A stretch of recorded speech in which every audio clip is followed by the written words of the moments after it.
strategy in about 3 years. Thank you. So you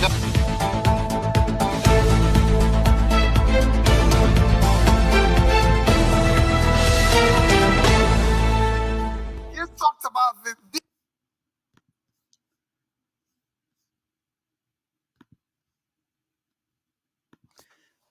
Hello, everyone. It's Monday, January 16th. This is a special episode of Have Your Say.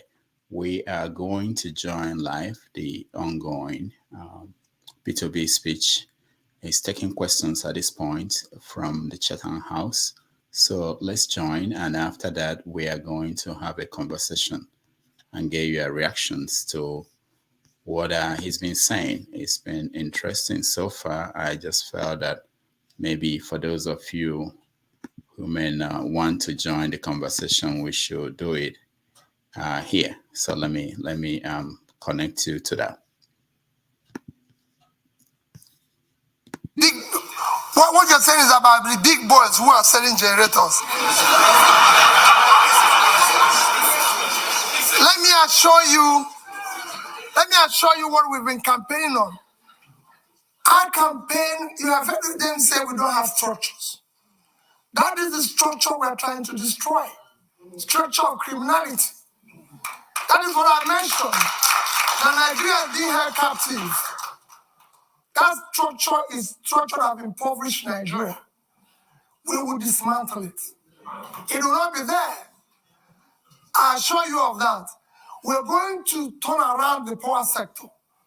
Nigeria generates about, today, 56,000 megawatts of electricity for 200 million people. And South Africa, the second biggest in terms of economy in the continent, 5 to 6,000. That's 5 to 6,000. Sorry. And South Africa, the second biggest economy, 60 million people, generates about 40 to 50,000. And South Africa, in the past 3 months, have declared emergency in power and said anybody can generate up to 100 megawatts without license. So somebody who is 60 million, generating about over 40,000, declared emergency. What do you think somebody with 2 million people generating 5 to 6,000 will do? War. I'm going to declare war on power, and I'll solve it. Anybody who stands on the way, so be it. Bringing back foreign investor is very simple, Paul. Foreign investor is like bee and honey. All you need is to create honey. The way bee will find the place is very simple. Foreign capital is scared of corruption. It's scared of bad policies. It's scared of where there's no rule of law. You need to put a regulatory environment that makes it conducive. You need to secure it. That is at the heart of what Dati and I are offering. We will build that intangible assets of securing the country, making sure that we govern to rule of law. We will fight corruption. Dati have a record that is the only National Assembly member who refused to buy property of government when it was offered to all National Assembly members. You can go and look at his record. If you have seen anywhere he has compromised or put himself in a transactional position. And I'll stop running. I know how I approached him. And I told him, I and you owe it to save our people. That's why we came together. And we came back and said, we'll work as a team. We'll solve this problem. Go and check my record. I've governed the state for 8 years. And I've challenged everybody. Paul, you were there. I've been the only governor till today. The day I left office, I was not owing salary, pension, gratuity, or any contractor, any supplier. And I left in 3 banks in Nigeria, which I say every day. Access Bank of Nigeria, Fidelity Bank of Nigeria, and Diamond Bank. I left over $150 million. I didn't say naira. And I have over 30 billion naira. And Anambra State, you can go and verify in a way. I've never had a bottle. Anambra State have never bought me. There's no land allocated directly or indirectly by me, and I signed over several thousands of C of O. Anambra has never bought me a bottle of water since I left office. So you can go. We will fight and stop corruption. The first thing about stopping corruption is yourself. If you're not involved, your wife is not involved, your family is not involved, those around you are not involved, you reduce it by over 50%. And that's what I'm going to do. And I'm sure, Paul, you know that. We are committed. We can't disappoint these youths. We must build a new Nigeria. And we'll deal with that. Investors will come back. Those who left, even the young people who are today living, they'll come back. We want to bring them back. Nigerians are prepared to come back if they can find that they have a country to go back to. This green passport, people must be proud to use it.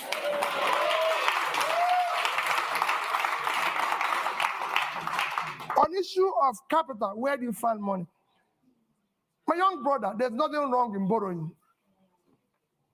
Borrowing is a legitimate way of every government I've studied in the world borrow.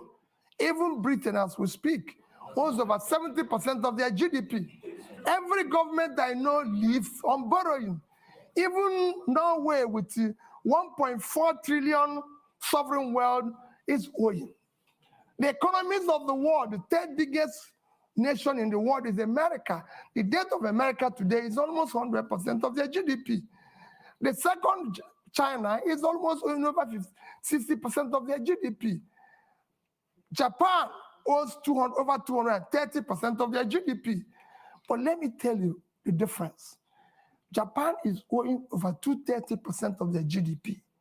They invested the money to save their economy. And in that, even with that, Japan is still the highest holder of US treasuries. So there's something they can fall back on. What has happened? So borrowing is not wrong. If I have done, I compare 2 countries that borrowed with Nigeria and how well they've done. But what has happened is that when you borrow for consumption, you have a crisis. Nigeria borrowed for consumption. Nigeria in 2015 had a GDP per capita of $2,550.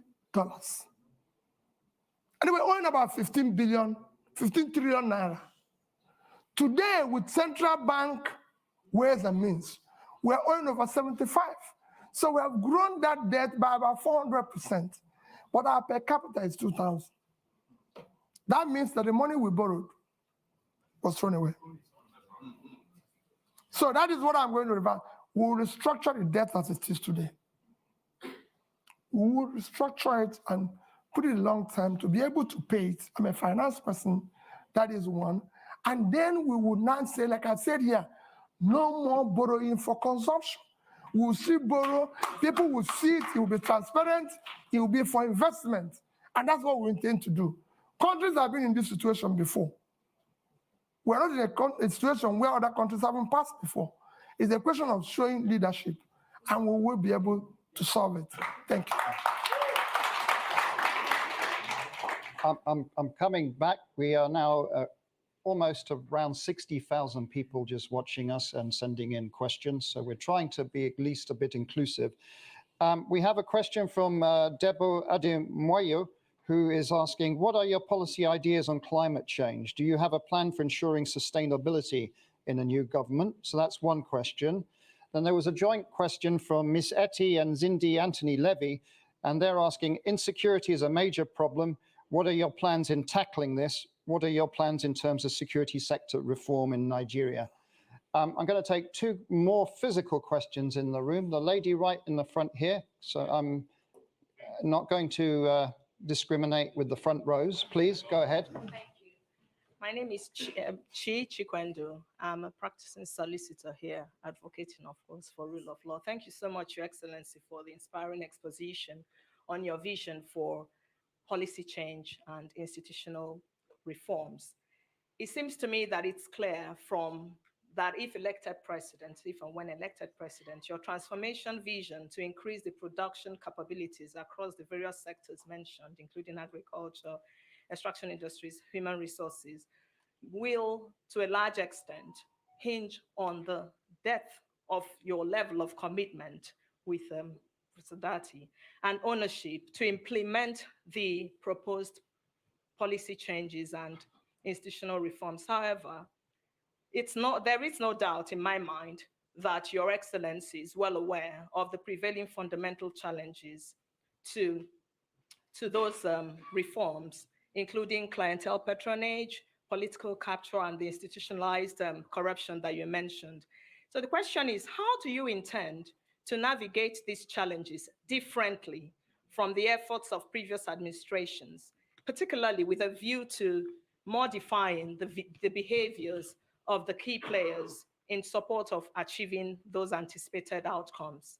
And I was very warmed when you mentioned you're broadening the scope of youth inclusion and women based on gender issues. So further, how do you intend to quell the current ethnic tensions ravaging our communities and consequently stagnating economic growth and development, and to implement a pragmatic mechanism for dealing with those societal concerns for equal...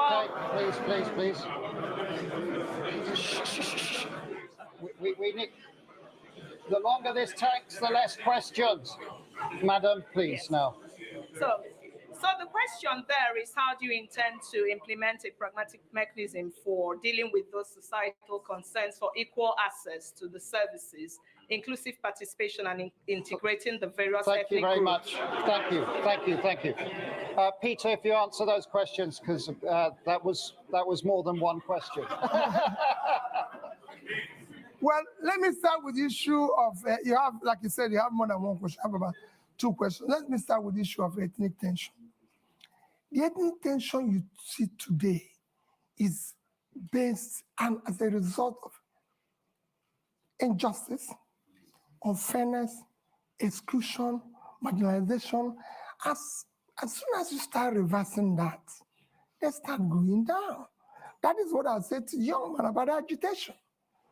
As long as you start doing the right things, as long as you start building an inclusive society where people's talent, hard work will match up their opportunity, you start seeing those things go down. There's tension, even in the Western world here. I lived here when the blacks feel excluded. But as the more the government opens up and tolerates and builds an inclusive, transparent, more broad-based, acceptable, they will come down. And we will show, I've said before, we will show compassion. We will show love. Because there's nothing, you're a leader. Don't go away when Bayelsa is under the water. Don't leave Jigawa to die. Don't say, oh, I cannot go to Southern Kaduna because there's a problem. We will show compassion. We will lead from the front. We're not going to walk away. And for me, Borno is part of Nigeria. I don't want to say people, oh, the region is insecure. Nigeria is insecure. Like I told the IDP people in Christmas, I spent my IDP with IDP people in Makurdi in Christmas. And in New Year was another IDP camp in Abuja. And I said to them, as long as Nigerians are in IDP, all of us are in IDP. I will not allow, and I know that you will not allow it, for any Nigerian to remain in IDP while we're sleeping in our mansions. Never. They must go back. On issue of challenges and dealing with them, the challenges you foresee, I've dealt with such challenges at the Anambra level. And I'll show you the same challenges. We're not going to, as long as you're not involved in this transnational governance, you can deal with anybody. And we're not going to compromise. We have an issue. I said, we're at an existential threat that we don't need to. There's nobody, there's no sacred cow. You either be a Nigerian or you can find another country. We have a country with the rule of law. It will be the same level playing field for everybody. I want to solve the problem. For example, I said it without equivocation. I must pull out the poverty that is devastating the North. The vast land in the North is far more in terms of assets and source of revenue generation and exports for Nigeria than the oil. It's very simple. And I give you an example of one state that I use every day. Niger State is 76,000 square kilometers. Precisely 76.3 thousand square kilometers of land. 7 local governments in that state is under control of bandits. I've tried to interview them because they have no job. They have nothing and everything. Niger State is 2.5 times the size of Netherlands. And Netherlands agricultural export last year was $120 billion. Why can't Niger State do 5% of that? They have arable land. And all they get from the revenue, from the sharing, which is the consumption, is less than 50 billion naira. When they have minus their debts and everything. If they earn 6% of 5% of that is $6 billion. At 650 is about 4 trillion, 80 times what they get from here. We will change it. Somebody talked about tackling insecurity. I've said it extensively. It is our first commitment to first secure Nigeria. Securing Nigeria is not impossible. I secured Anambra State as governor. And it won't be different. I've said we will deal and talk with those we will win, we'll talk with those who are winnable. It will be carrot and stick. And those who don't, we will deal with them. We're not going to shy away. Nigeria must be secured. It's a country. Every country must be secured. But we're not going to walk away from the problem. We'll deal with it. We have our armies and military used to secure Africa. So this is time to go back and resonate that spirit in which they used to secure Africa to secure Nigeria. And we will deal with it.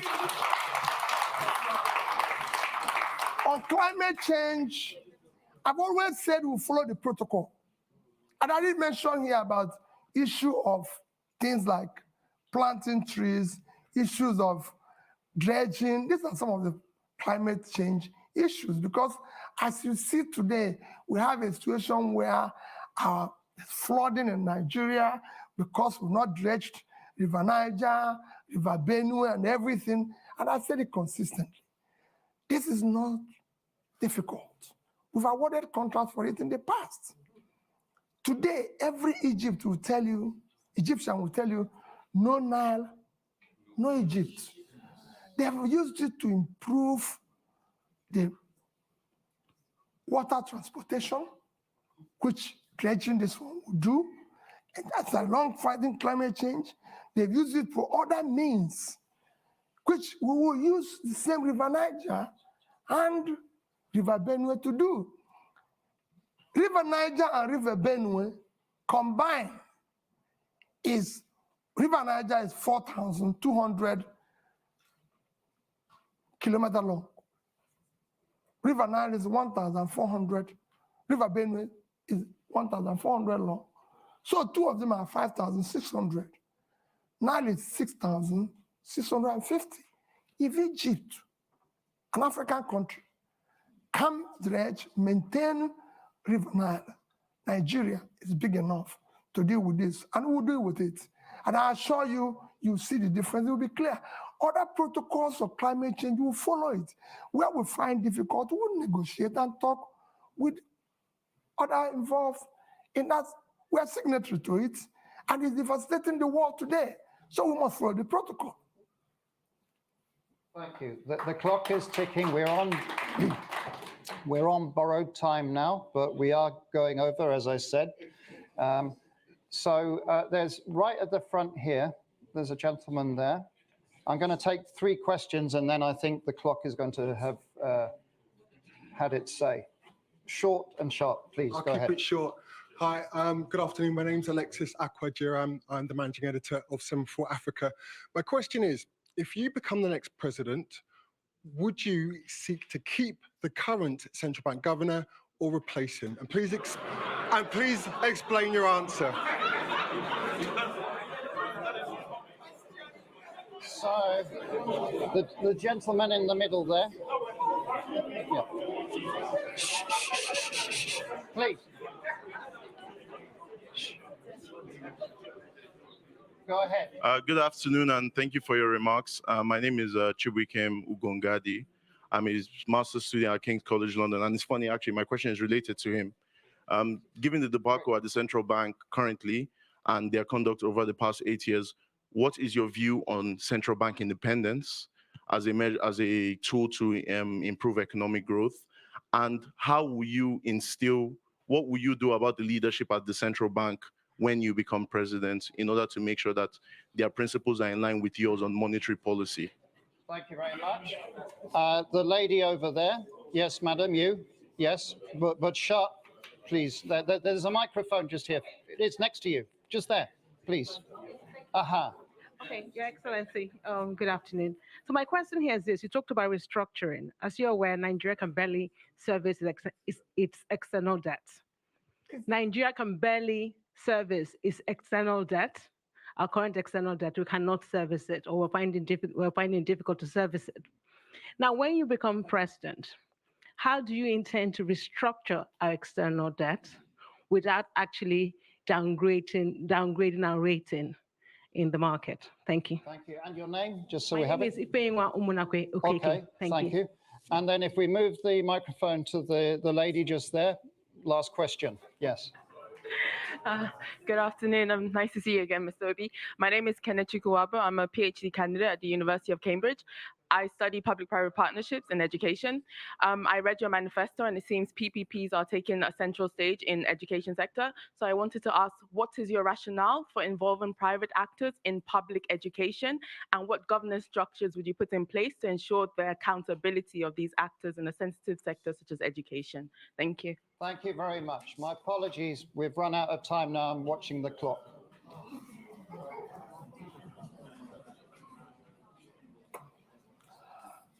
Okay. Alex, I hope you will allow me.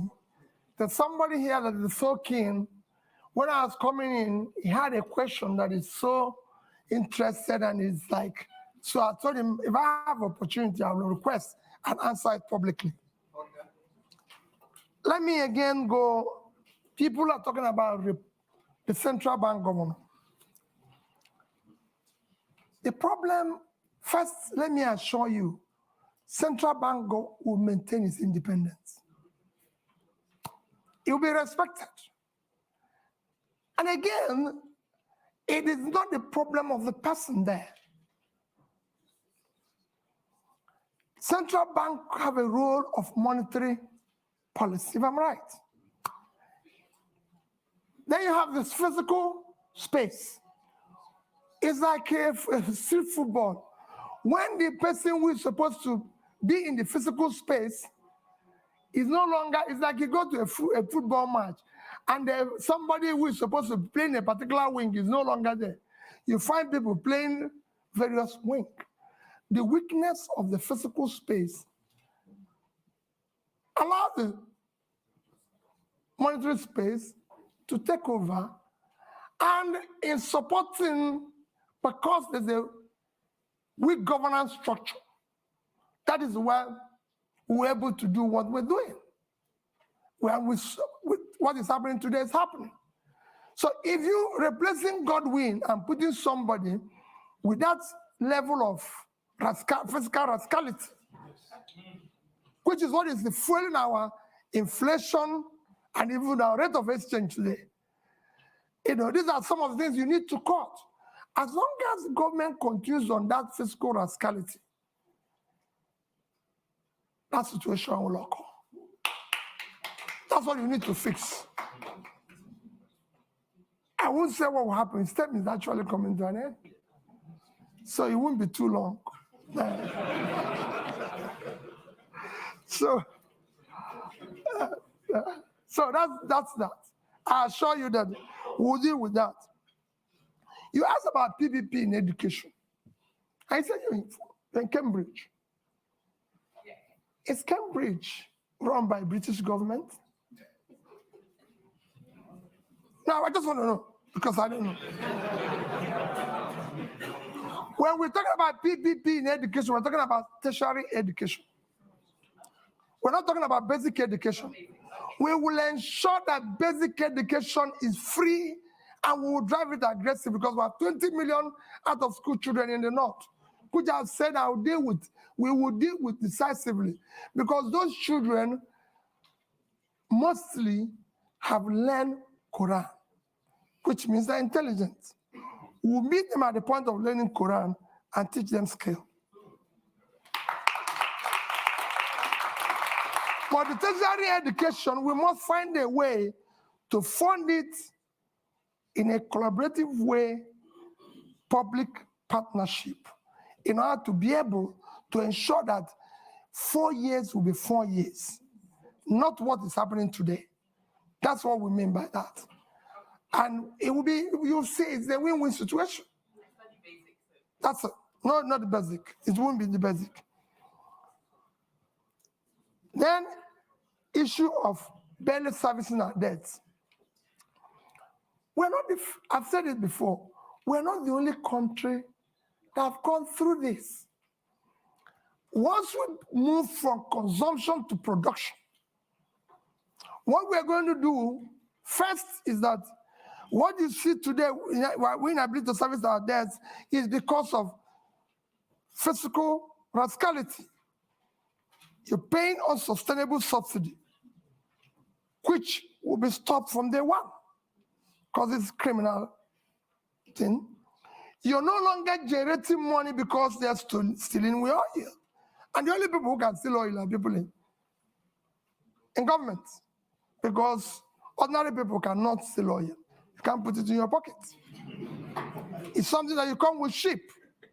So all those, and you stop corruption, the waste, everything.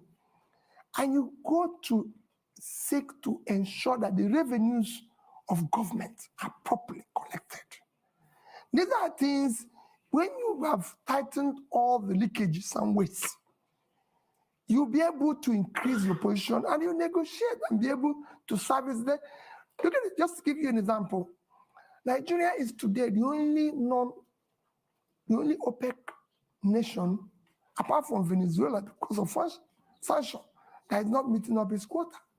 Because over the years of oil theft, the multinationals and everything have not been investing, coupled with the theft and everything. You're not realizing what you're supposed to. Every other nation that is in the same condition was able to bring down their rates and inflation within this period of Ukraine war. I'm not saying it's good to wait for war to be able to get more revenue, but people are taking advantage of it, because it's there. And you can't run away from it. But we couldn't take that advantage. Our situation got worse because of poor management of our own physical space, which will change without an eye.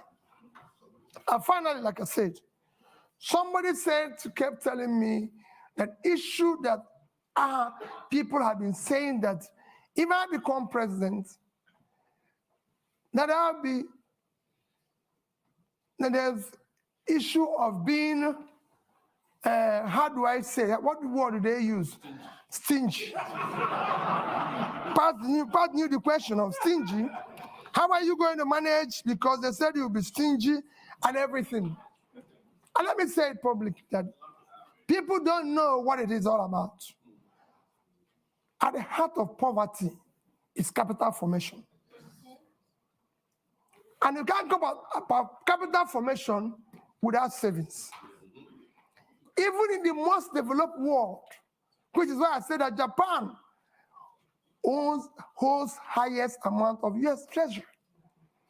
If you listen or you go and read about what Professor Ragnar Nusk done in the 50s, he showed it clearly. Capital formation is the heart of poverty. Without capital formation, you have low productivity, low income, and you produce poverty all over the place. What I was doing as governor, I was the best governor in Millennium Development Goals by the UNDP. You can go and check that. It's there. I won a prize for the best road network. I won the Gay Prize back to back on health. You can go and see what I did in health. Build scratch, teaching hospitals and everything. Improved #1 in education. And above all, I was able to save because I believe in future generation. If you look at that saving, I said future generation funding because we want to have proper capital formation to drive tomorrow. If I have opportunity in Nigeria, no matter what we do, we'll do the same thing. We must save for tomorrow because that's how you fund capital to turn around tomorrow. So as an end, I appeal to all of you. There's nothing more powerful than an idea whose time have come. Victor Hugo. The time today is to have competent leadership with character, commitment and compassion. And that's what Nigeria is yearning for. That's what Dati and I are offering you. Let's have opportunity to build a better Nigeria. Thank you.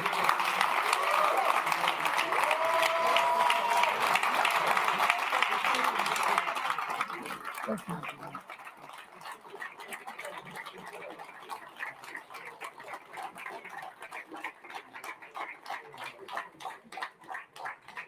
A couple of announcements. First of all, INEC chair speaking here tomorrow, same time, 1 o'clock. You're welcome. It's also going to be live streamed. NNPP presidential candidate Wednesday, same time. And finally, again, just to thank Peter Obi for coming to Chatham House.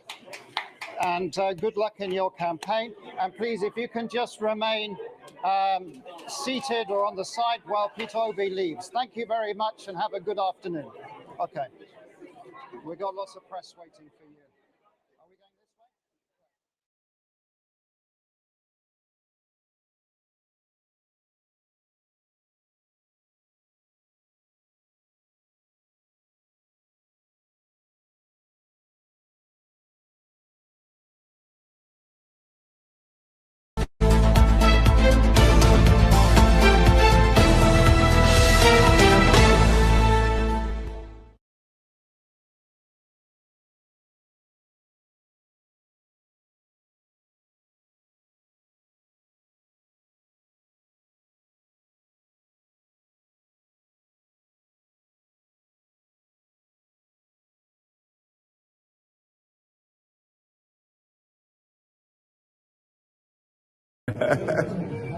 This is Dio, Keshi. Yeah. Everybody's there. That's the logo. Salute to you guys. And this cantankerous woman here. That keeps them on their toes. And my chair is here too. As usual, this is the almighty national chairman of Labour Party. Am I really almighty? Simple, yes. simple national chair.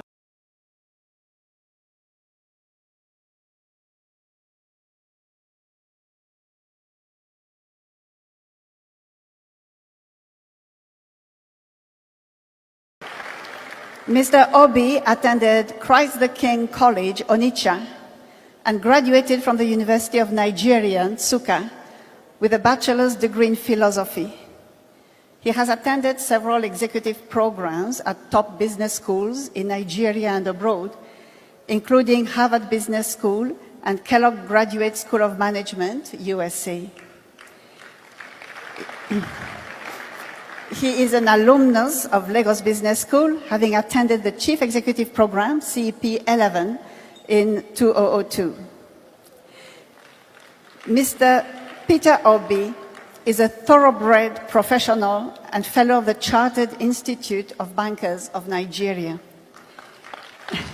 He has excelled both in private enterprise and public service, and had at various times been the chairman, Fidelity Bank PLC, chairman, Guardian Express Mortgage Bank Limited, chairman, Paymaster PLC, to mention just a few.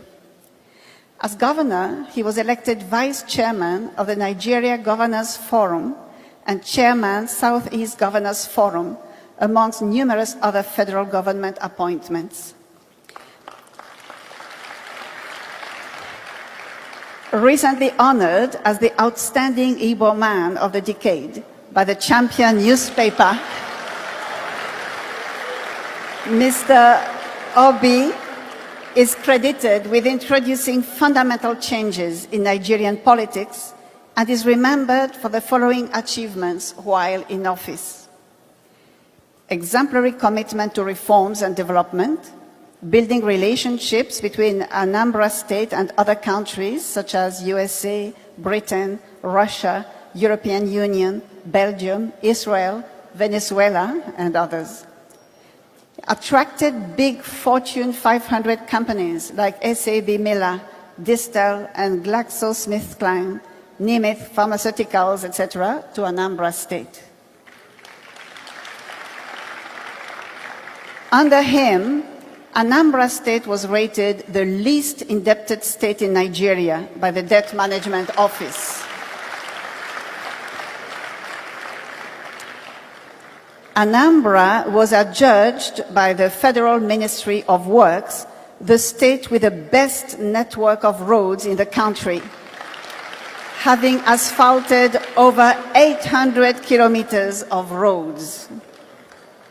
He reopened long-closed schools and returned missionary schools to the original owners with a grant of 6 billion naira for their rehabilitation, distributing over 30,000 computers, internet access, Microsoft academies to over 500 schools. Anambra State students, for the first time, achieved first place nationwide in the 2013 WAEC and NECO Common Entrance examinations. It provided 700 buses to secondary schools in the state and provided boreholes to over 300 schools.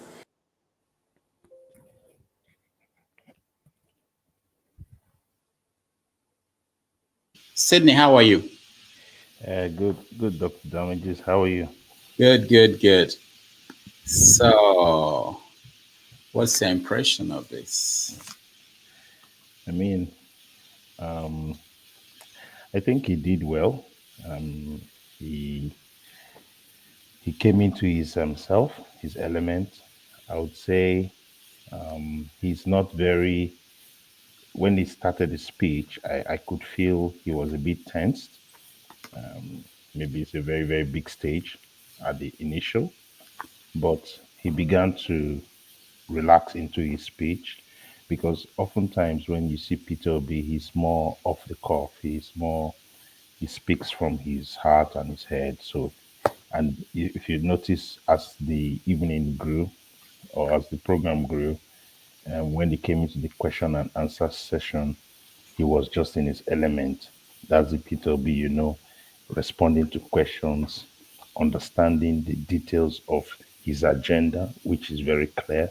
I think if you ask any person about the Obi agenda, you can know where he's going to. And of course, there was no issue of sharing questions to anybody. So I think it was a good outing for him. Okay. Did you what do you think will be the headline from the newspapers tomorrow morning? I mean, there will be areas where he'll be antagonized. I think he'd never addressed some questions in terms of climate change. But apart from that, he's always been, the opposition is always looking for where to pin holes. But I think he has set the marker. His speech and his presentation today has laid down a marker on the ground, and you could see areas where he's really passionate about, and that is about making us Nigerians. I think every Nigerian that watched him will be proud that if this is your president, you can be proud to be a Nigerian.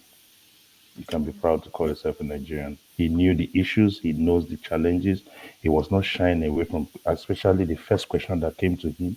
He never shied away, which was about the IPOB, which is very touchy issue. He addressed it headlong, and there was no, he's not a president that is afraid to speak what is very clear. So there's no ambiguity to him. So I think it's there for the Nigerians to decide who they want to follow, who they want to vote this year. Tochukwu, welcome to the show. Thank you, Rudolph. It was a very impressive presentation by His Excellency Mr. Peter Obi. For once, Nigerians will be proud of his capacity, his presentation, his outlook, his vision. He wowed me to a very great extent. I think this is his best outing so far, where he clearly elucidated everything he wants to do, and he was on point. He had the temperament to control the crowd, the applause, and it was simply fantastic. And I'm looking forward to having, more Nigerians begin to accept that a new Nigeria is possible. It's possible. All we need to do is to go out there, get our PVC, and vote for the right person. And clearly, for me, he's the right person. Thank you Okay, for that. where are you joining us from? Yeah, I'm joining you from Abuja. Abuja. Okay, very good. It's good to know that there are people watching from Nigeria. All right, so let me go to Chinemere. Chinemere, welcome to the show. Can you hear me, Chinemere? Can you unmute yourself? I can hear you, Dr. Rudolph. How are you today? And hello, everybody. Yeah, good. Yes, I can hear you. Yeah. Okay, very good. So, Chinemere, what's your impression? Well, I will say that today I become more proud to be in Nigeria more than before. I mean, having to see somebody who is working for becoming the president of Nigeria go out there at the world stage and show the skill that Nigerians do have, and also show the commitment of actually alleviating life for millions of people who are suffering over there in Nigeria. Is insecurity not even enough to talk about? Nigeria have been put into abject poverty for years, and having somebody right now who is the man of the day, who is the man of the moment, who can clearly define how he's going to be accountable, and also make sure that everything goes well in that country called Nigeria, which I belong. I mean, it's something of joy. I'm so happy to see the way he talked. He talked boldly, giving emphasis with references. What else do you expect from somebody who's going to be president? He did the job, and it was well done. Kudos to Obidati. All right, thank you. Boniface, welcome to the show. Boniface, can you hear me? All right, I think he's frozen. All right, so the Chinemere, you said, what do you think about his answer to the Biafran question, the IPOB? I think that's a very big question, because if you watch Obi campaign, Obi that is campaign from onset, this has been an area that people have always tried to hook it on. Because some people will say, if you say this answer, some people say, oh, that. So it's a tricky question for you to answer. But I'm so glad that he has a wisdom, use wisdom to answer that question. There's no place they are not agitating in Nigeria. There's agitation everywhere, but still people want to hold it with this issue of IPOB. You understand? But the fact that he's so wisdom inclined, that he told people that agitation will start from the home, from the room, from family. Agitation starts from there. And it's important that people knows that the agitation is not just an IPOP issue, it's everywhere. And the fact that he says that and let them know that even his own bedroom, even his own room, there's agitation. And he will open a hand to everybody. The important thing he said there that I like so much is about empathy. Empathy is so important. You cannot rule a nation if you don't have empathy. Like he said, it's a kind of stick game. You bring them to the table, you talk to them. Let everybody have their say. If you don't allow people to have their say, they will keep agitating, but allow them to hear whatever is their opinion. And they can start there be asking them, okay, how do you resolve this? And from there, you can get an answer. But you don't just carry people and put them into the cell. If you never stop agitation, it will continue. But once you put one in the cell, another will fling up, another will fling up, and they become more agitation. But when you have an open hand, okay, let's talk about it. Then those that are ready to submit or to stop will stop, whereas they will now give them an option. Okay, it's either you stop, we'll give you this, or we do this for if you don't. That's how it's supposed to be. And he answered it perfectly. Very good. Thank God for the wisdom that God gave to Peter Obi. And that's why you can see that that's the clear difference between him and other contestants. You can see he has vision. And all the vision, the way he says that, the way he expressed them, even a layman on the street will understand what he's saying.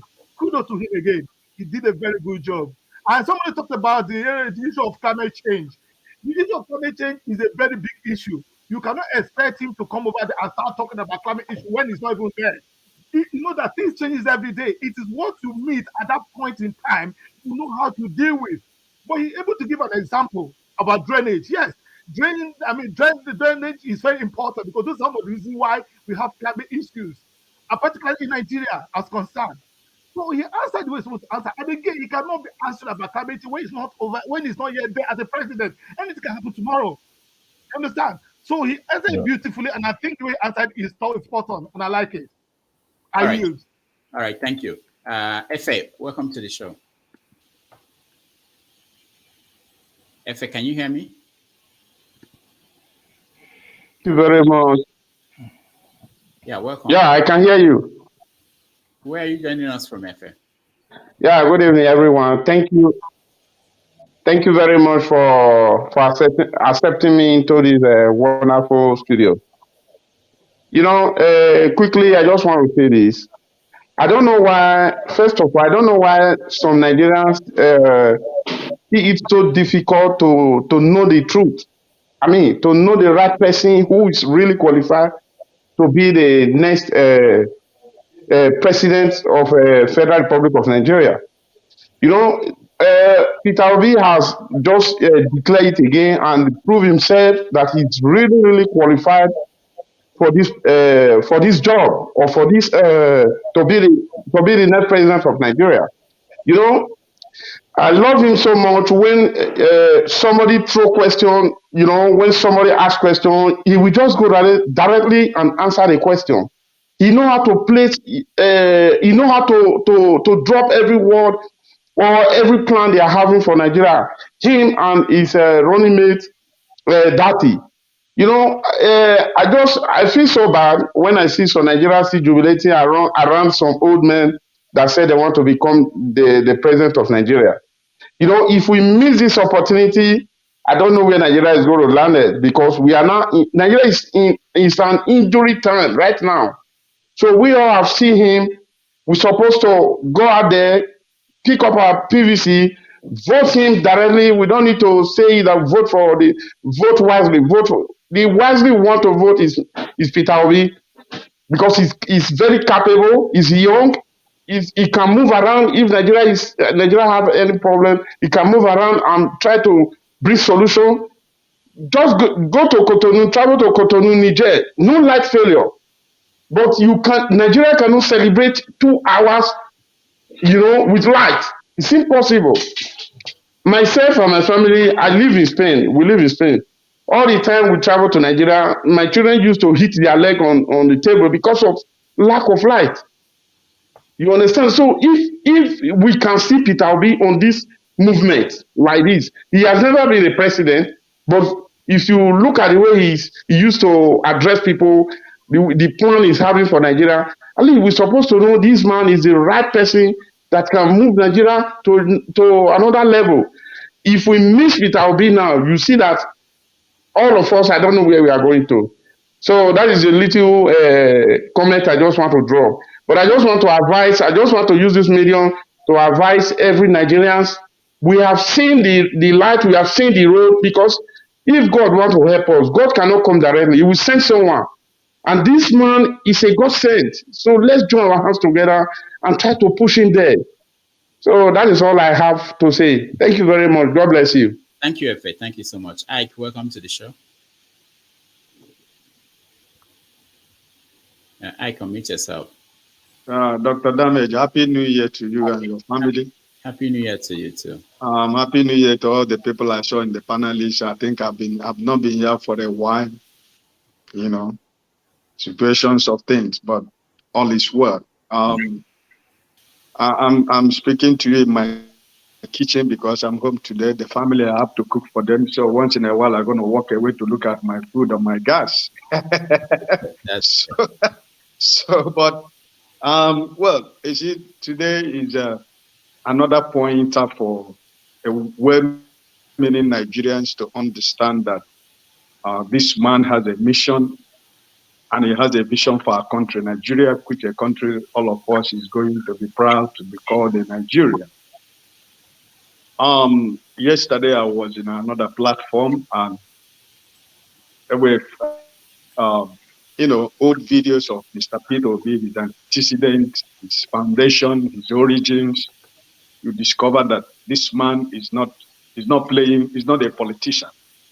This has been his life, all his life. He has been who he is. He has not changed anything. So I think today, he has always been Mr. Peter. He was measured, calm, calculative, intelligent, smart, and he handled himself with honor and respect. And I think every genuine Nigerian who watched this program will be satisfied, whether you want to vote for him or you don't want to vote for him. But he has proven to all of us that he's capable, he has the character, he has the ability, he has the knowledge to be the president of the most populated Black nation in the world, called Nigeria. So I think that he has proven to us once more that he knows his onions. He knows what he wants, he knows how to deal with it, and he knows his programs and plans. He has always said, on the issue of security, he said, if you put a gun on my head, I'm not going to tell you. Because we know the country we find ourselves. This is Nigeria. And this has been the politics that politicians use against politicians. Because when you expose your program, everything to the public, they use it to work against you. And that is why all the whole political parties in Nigeria are rattled by Peter Obi's posture on the issue of how are you going to deal with the issue of security. But he has been able to open up a little bit, but doesn't mean that he has really let us know in full what his actions and program is. But also, I want to remind all of us through this program today that this man you see that seems very quiet, very simple, this man is a top guy. He knows his own, and he's going to fight any institution, any instrument that is going to stand on his way. So today was a very, fulfilling day for me as a supporter of Mr. Peter Obi, and the answers he gave. I want to follow my brother who talked about climate change. You see, climate change is a sensitive issue that you should be able to know, like as he said, you don't know what you're going to meet tomorrow. We're talking about climate change now. If God makes that he wins and he go there before that time, something has happened. So I think on that particular, I think we have to give him a chance to really, if he wins, because this climate change of an issue that is so sensitive for a lot of people, and if you don't know how to trade that line, you might, get yourself into trouble. So I think the answer he gave was a wise one. And when you talk about the issue of agitations and the Biafra and, whatever, listen, Peter Obi has been steady and calm to that issue. He addressed it yesterday. He spoke to Nigerians yesterday about the Armed Forces Remembrance Day yesterday. He spoke concerning that. He has not changed his position. He said, I'm going to govern with carrot and stick. I'm going to sit down with them, even the people that are in the prison. I'm going to go and bring them out and ask them, what is your problem? It is when I finish discussing with you and I give you the option that the government has for you, and you decide you want to do something else, then I will tell you we can only have one government. There is no nation that is going to allow two governments in a nation. So he is very strong on that point. And I totally agree with him. He said, I am going to dialogue with everybody. And when people try to make it, the first Yoruba guy who was asking questions, he wanted to sectionalize this program today. But Peter Obi is a smart guy. He has been on this terrain for a long time. He brought about the Yoruba nation also. Sunday Igboho is also fighting for Yoruba nation. You know, so the case of the people from the case of the ESN or Masop or whatever in the eastern Nigeria is not only the case. The people in the Middle Bay, the people in the South Side, the people in so many places, there are agitation everywhere. But the politicians in Nigeria are using the problem in the Southeast as a flashpoint for them to prove to Nigerians that the Easterners are not ready to be president of Nigeria. Who told you the security problem in the Eastern Nigeria is an imported insecurity being used by politicians themselves for their selfish interests? All right, let's get other people involved in the conversation. Thank you. I'll come to you. Okay, sorry. So for me, generally, today was a good day for Nigeria. And I think whether you like it or not, or you want to vote for him or you don't want to vote for him, I think he has proven himself to be a credible candidate that Nigerians can be able to trust. Thank you. All right, thank you. Boniface, welcome to the show. Yeah, thank you, Doctor. Can you guys hear me? Yeah, we can hear you. Go ahead. All right. So what's your impression? My reaction is I think I started seeing the interaction late. The questions he answered when I was there was kind of what I expected on him to say. The only thing I don't know how he's going to address is that when he was talking about the dredging River Niger, I don't know how he intends to do that. I don't know how he wants to achieve that. That's the only thing I'm kind of concerned about. You want to dredge River Niger. How are you going to do it?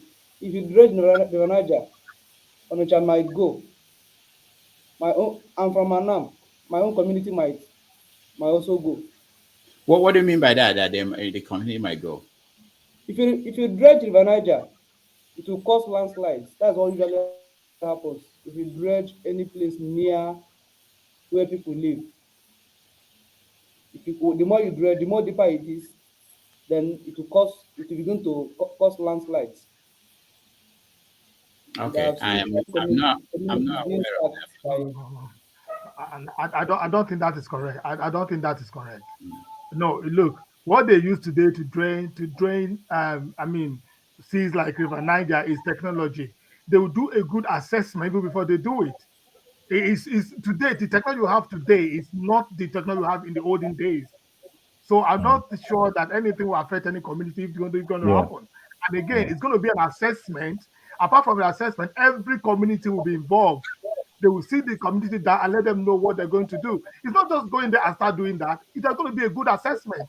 You are talking about technology here. Look at the days we have today. Today, drones are being used everywhere to do things. So the same thing is that if a lot of machines are manufactured today that can go deep sea and drain the sea without even affecting what's on the top of the soil. So I'm not sure that is correct, and I wouldn't like you to put up I want to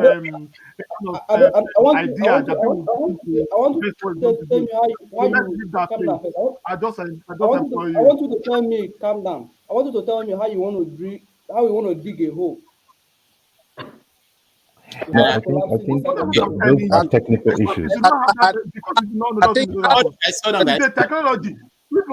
I can share with you some video or how they can drain, how they can dig a hole without even affecting the topsoil. I can send it to you. You see, they're using it in China. A lot of things they're doing. There's video whereby they go inside the soil and they actually drain it, and it doesn't even affect the topsoil.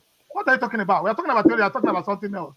Okay, that's okay. Boniface is right to be concerned. I mean, he's from but I'm saying he shouldn't be concerned. I'm saying it at the public scene. It's okay. We will get get. Are you attacking me or what? What do you mean? I'm not attacking. I'm only just saying that I want you to give. I My want to brother, give listen. evidence. Whatever All you right, say, all right, give all an right. evidence into it. That's what I'm saying. I'm not attacking you. Attacking for what? Okay, yeah, let's welcome Inem. Welcome to the show. Unmute yourself, please. Let's hear your view. Go ahead. Can you hear me? Okay, we can hear you. Yeah, go ahead. Oh, thank you very much, Rudolph. I have this is my first time in your show. I've been coming in every now and then to listen to your conversation, and it's really been I think I would say really well done to you for hosting such a very fantastic conversations. I live in London, and I was meant to be in Chatham House today, but for obvious reasons, for childcare and all the debates, I wasn't able to do that today. And I think firstly, my comment with regards to some of the highlights from today's presentation from Peter will be clearly, if I have to measure it in terms of taking it back and looking at reflecting on what Tinubu did, obviously clearly this is a better candidate for Nigeria. And for those of us, obviously but those of us who have that sense of national consciousness across in the country, by the way, I'm from Akwa Ibom, and I'm very much passionate about the country. I've been living in the UK for a while now, so I think for me it's one of the key highlights from the presentation from Peter Obi today. One, it's in terms of his eloquence. He's coming across someone who is very compassionate in terms of he clearly understands what he needs to do. He understands the strategic objective of what he's in there for, and I think his experience also is very much at the forefront of his presentation today. I like the way he understands the dynamics of the country, the difficulties, and all the nuances that is happening across the country. And I think for me, I'm really pleased for the first time in the history of Nigeria for us to see something so beautiful coming out from the country, and it makes some of us very proud. When Tinubu came in the last time to talk, I feel, I'm a professional here. I don't want to mention where I work because this is a public space, but I work in a very respected environment here in the UK. And to see someone like Peter Obi coming in who understands all the nuances in the Nigerian politics, coming to highlight from corruption, from security, from points around inclusivity. There's this whole lot of there's a lot around nepotism that happens in Nigeria politics and in Nigerian space, which obviously it's actually really dragging us back basically. So we instead of there are some countries in the world, for example, in the UK, I think the previous not the equivalent of CBN governor. My head, I'm not trying to reach out. Let's check out. Again, sorry, the Bank of England governor Yes. was not an Englishman. He wasn't from the UK. He was from Canada. So I think for me, opening up the country for people who are on merit basis, open up the country for people who can, not because you're from this part of the country or from that part of the country. I think it will really help a lot in terms of really driving development.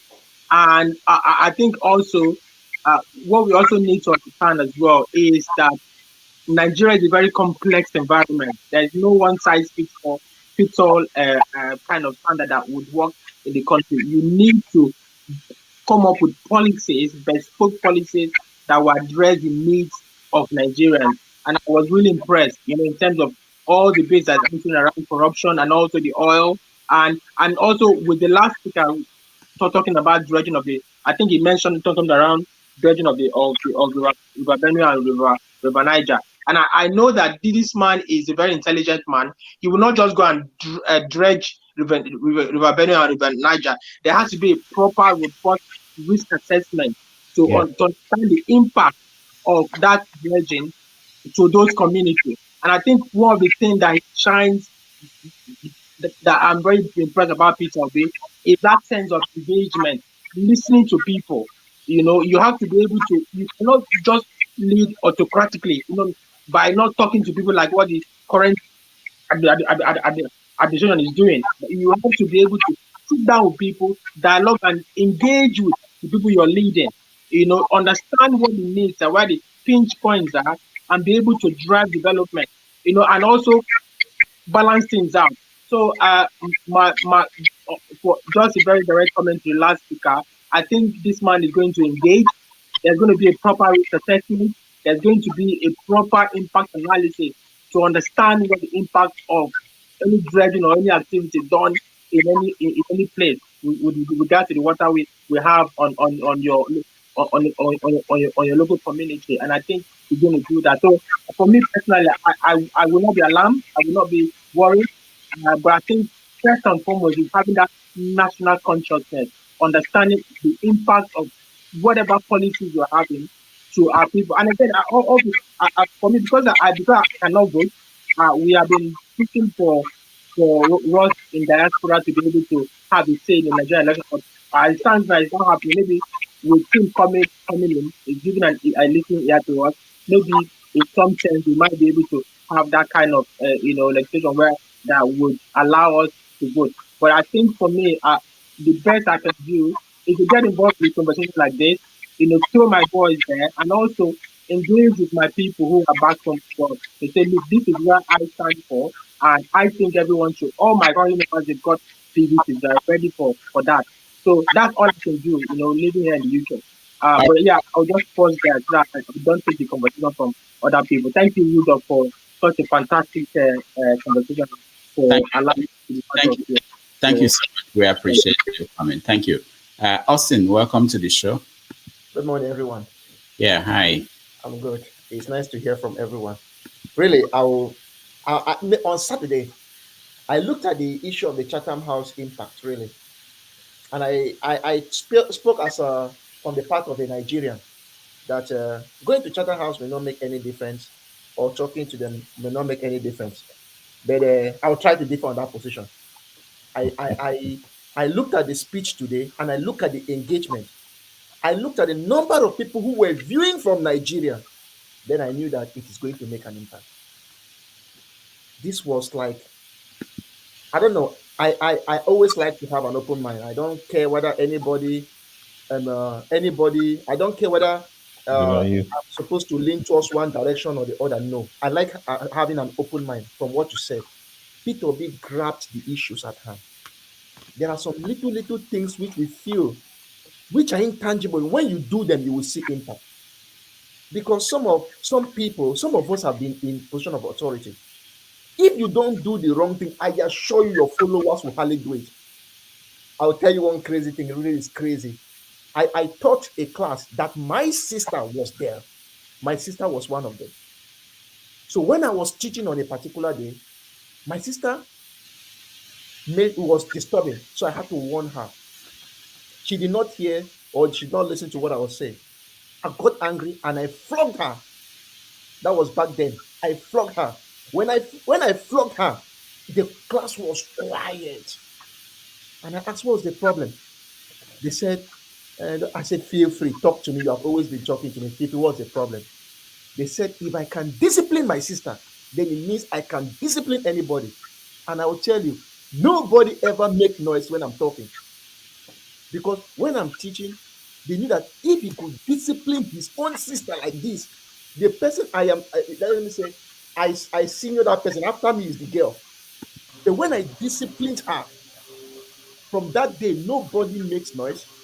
Everybody pass. And I always tell them, I mark the script. So if she fails, I will fail her. And if she passes, I'll pass her.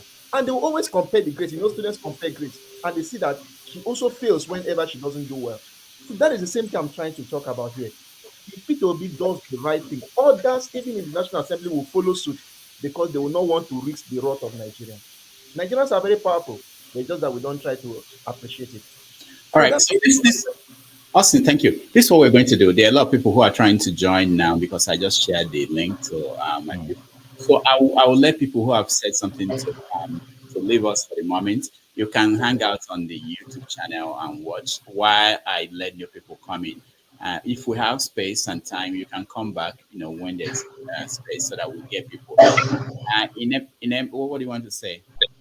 Just before I leave, One last question I wanted to that I did not address in my opening remark, and that's along the lines of lines of how does Peter Obi intend to reduce the cost of governance in Nigeria? That's the only bit that I did not really see him put so much attention, too much emphasis on, because it's only in Nigeria where you have politicians earning so much more than every other country, every other sector, basically. That's the only area that I did not really hear so much of. I believe he has a lot of plans for that. I'm going to shut up now and I'm going to leave. So thank you. All right. Thank you. Thank you so much. All right. So, Joe, Onyacha, welcome to the show. It's nice to have you. Well, good morning from this part of the world. How are you? I'm good. I'm good. Were you able to watch P2B today? No, I did not. All right. So we are talking about his speech at Chatham House and the answers to questions. So people who watched it, we played a little bit of it. We came in late in the conversation. So we wanted to get a view of people who watched the speech. Since you didn't watch it, okay, you can tell us what you want to tell us. You're a big man. So. No, nothing really. I'm just listening. Listening to those who watch it and see their reaction. Then I can talk a little bit later. So. Okay. All right. Abby, welcome back. Thanks, Rudolph. Good morning. I just saw the notification. I never knew you will come alive. I didn't know too. I just felt like we should talk about it now. Yeah, it's welcome. unscheduled. I'm like, is this live or? yeah, we did. Did you watch the speech? Yes, I watched it with one eye while I was doing some work. Of course. I must say that I've listened to Peter Obi for several years. And what many people don't know is that the youth this man had been grooming people who now are diehard fans, not overnight. He's been spending so many years speaking, elaborating, and explaining things that over the years he's convinced many that even if it is going to be theoretical, we want to see that theory. And what he has done today is to put up his best. One of the fundamental requirement for leadership is good communication. And this man, hey, it's Dana from StreamYard. Sorry, go ahead. And this man today showed everyone what stuff is made of. For once, I want to see a cerebral president of Nigeria. See, Barack Obama, George Bush, all these people, what do they have? They could speak. They could what? Speak. It's not them that will get all the job done, but first of all, we want a leadership that has a sound mind, an openness, gracious, ability to put things together. He has to first, there's nothing he can do right now than to express it and for us to connect with it. Unlike in what we have had in the past, where the president cannot express themselves. I posted in late 2014 when Buhari was trying to come. And I tell people, this man is not communicating. He's not talking. I got death threat on Facebook. That's why I left Facebook since 2015. Wow. When I told them this will be a disaster. So for today, this man has shown everybody that he's got the mental capability, the sound mind, and the will. You could see it in his speech. And in the antecedent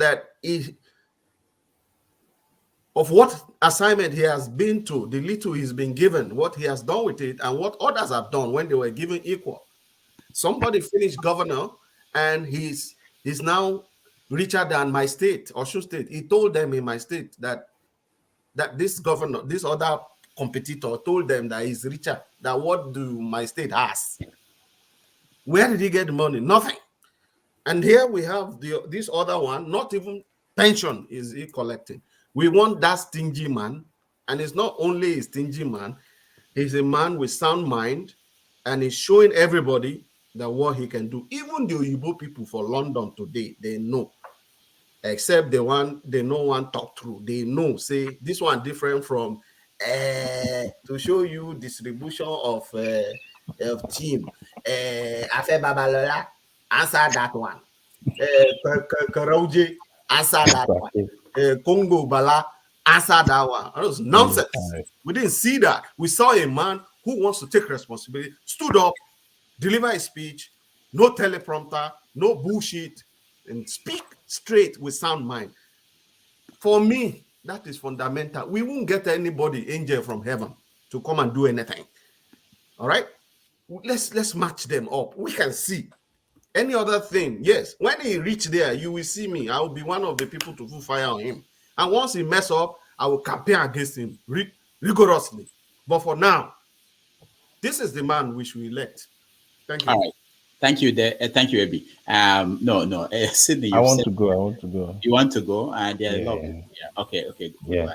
I just wanted to. I knew your program on Saturday was really fireworks, and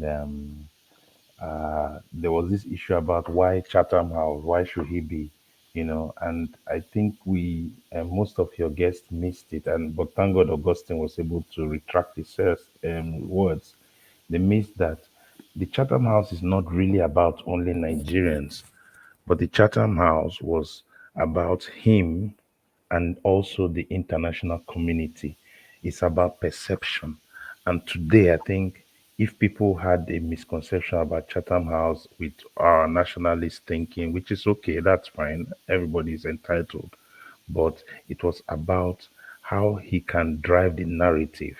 And the truth is that he was able to deliver that even much more than I think most people expected. So I think that's what I wanted to really talk about, because there was a lot of background talk about it on Saturday. All right, thank you so much. Yeah, it's good that we're going next to Forefathers, who has issues with people coming to Chatham House. Forefathers, welcome to the show. Thank you for having me, Rudolph, and thanks for doing this. Clearly, I'm very, very embarrassed by our people still doing this thing that they do. The INEC leader is going to Chatham House. What is he doing there? This is the stupidity of our situation. And we really need to figure out a way to stop these leaders from doing these things. And they run overseas for treatment. How can Nigeria not be able to stop those type of simple things? I don't see Rishi Sunak coming to Nigeria for any reason. As a matter of fact, I don't think he's going to come to Nigeria for any reason, for anything, even for his own country's interest, because he doesn't need to. It's like our leaders are running to them all the time. I don't really appreciate it. And the worst of it is that, yes, everything else Peter B talks about in terms of policy is very, very important and quite good. As a matter of fact, I'm even offended that he dressed better there than he dresses with for Nigerians here. Look at, he was well suited, looking very, very charismatic and all that stuff on the stage there. Why was he not doing that for Nigerians here? So, and then again, when it comes to security, which I value a lot, security, he just like swept it last side, like, we are going to go back to the way we were before. We were never great before. This guy is not going to change much. He's just going to come and push this thing again. We were never great before. You have to spell out what you're going to do, because he actually said he was going to talk about recruiting 1 million soldiers. Since then, you never hear them say that again. They are rolling back slowly again. This is the kind of thing they do. They just come into office, they don't do anything. 4 years again, down the line, and we are still under the control of foreign powers. This is what they do. They are just pretending as if they are going to change stuff. They don't actually, they are just moving this thing, moving stuff around it. They're making us the kind of do, the more you look, the less you see. I really don't appreciate. This is the first time I've actually been very furious with Peter Obi, really. Because he said certain things before. Now he's talking about, we want to go back to where we were before. Where were we before? Were we that good? Were we able to secure ourselves before? Our governments were, from one coup to another, that's what we're having. You have to move from, you have to have a paradigm shift. This thing, he wants to talk about economic policy. You can't achieve much with economic policy If you don't take care of your security significantly, if you don't change it, this is common sense, and he knows it. I know he knows it because he reads a lot about other countries and how their systems are formulated and how they are structured. So for me, I just feel a little bit frustrated from what I saw today. I know that he presented himself very well. He might have an impact in the country, but people need to be asking them searching questions, because if he doesn't take care of that security aspect and this thing that they go overseas, we have to figure out a way to stop them. There has to be a way of stopping these our leaders from going overseas and embarrassing us every day. No other countries do these things. You don't see Pakistani leader going to the UK to go and seek this thing, to go and make statements. Even Sri Lankan president doesn't even do that, and their country is even poorer and smaller than ours. I don't see Singapore president coming to do all these things. Why is Nigeria with all its power still having to do all these things? They really need to stop it, and somebody need to send a message to these our leaders to stop this nonsense that they are doing. It's embarrassing. How do you think our fellow Nigerians feel in overseas here? They see our leaders come to the UK to come and make this thing. You are embarrassing Nigerians here, because they will like, why are leaders coming here to come and make speech to us? Because I don't know. Maybe because we were slaves to you once. How does that make you measure up to any of your mate here in the UK? It's very embarrassing. We have to have a little bit of dignity. If you want to be subservient to other people, be subservient behind the scenes. Don't embarrassing your young generation that have to have a different impression and different outlook in life. Because we are not servitudes here. Not everybody likes it. They have to somebody needs to really get this message to them, because it's really frustrating what they are doing to our people. They go out there, keep making statements overseas all the time. Then INEC too. Why is INEC going there? Why is INEC at this stage? INEC should not even be in the UK. Forefathers. I know that you have this position, and I don't want to. It's a legitimate thing to discuss. But can you think about it? When you think about INEC, do you think that INEC could do this election thing without support from the international community? Do you think, for once, that it's possible? Yes. It's just software and machine learning code. How hard can that be? People can design websites. Hold on, forefathers. Do you know the budget of INEC? The budget of INEC, I don't know. But if you don't need more than 2 million to be able to organize, yes, on the ground, the physical infrastructure on the ground is, yes, expensive. But the software, the hardware that you need is not that expensive. It's just electronics, computers, and this thing that can hold billions of this user data. All right. Forefathers, hang around. Let's hear other people will come back and go into details, because welcome to the show. All right, thank you, Mr. Rudolph. Please, I want to address Mr. Forefathers. Please, I don't know if you have grievances against Mr. Peter Obi. That should be kept aside. Okay, whatever he has said at you were talking about his appearance and his position in trying to put himself to look good in front of the foreign bodies. That doesn't make any sense. I'm not trying to attack you. Let me just keep that aside. Okay, I want to address, somebody talked about dredging the River Niger, that it's a problem to him, that dredging the River Niger is a problem to him, affecting his communities and the negative impact of dredging. Like, I don't see the need why someone will be making such comments in the situation where we are today. We are looking for every possibility, everything that will increase our economy by developing our environment. So it doesn't matter what happens to your community, or I'm not saying it doesn't matter, but you know that the importance of that River Niger is highly important to the society than whatever will happen, whatever effect to have on your community. So it is very important that project is going to be carried out during the time of Peter Obi.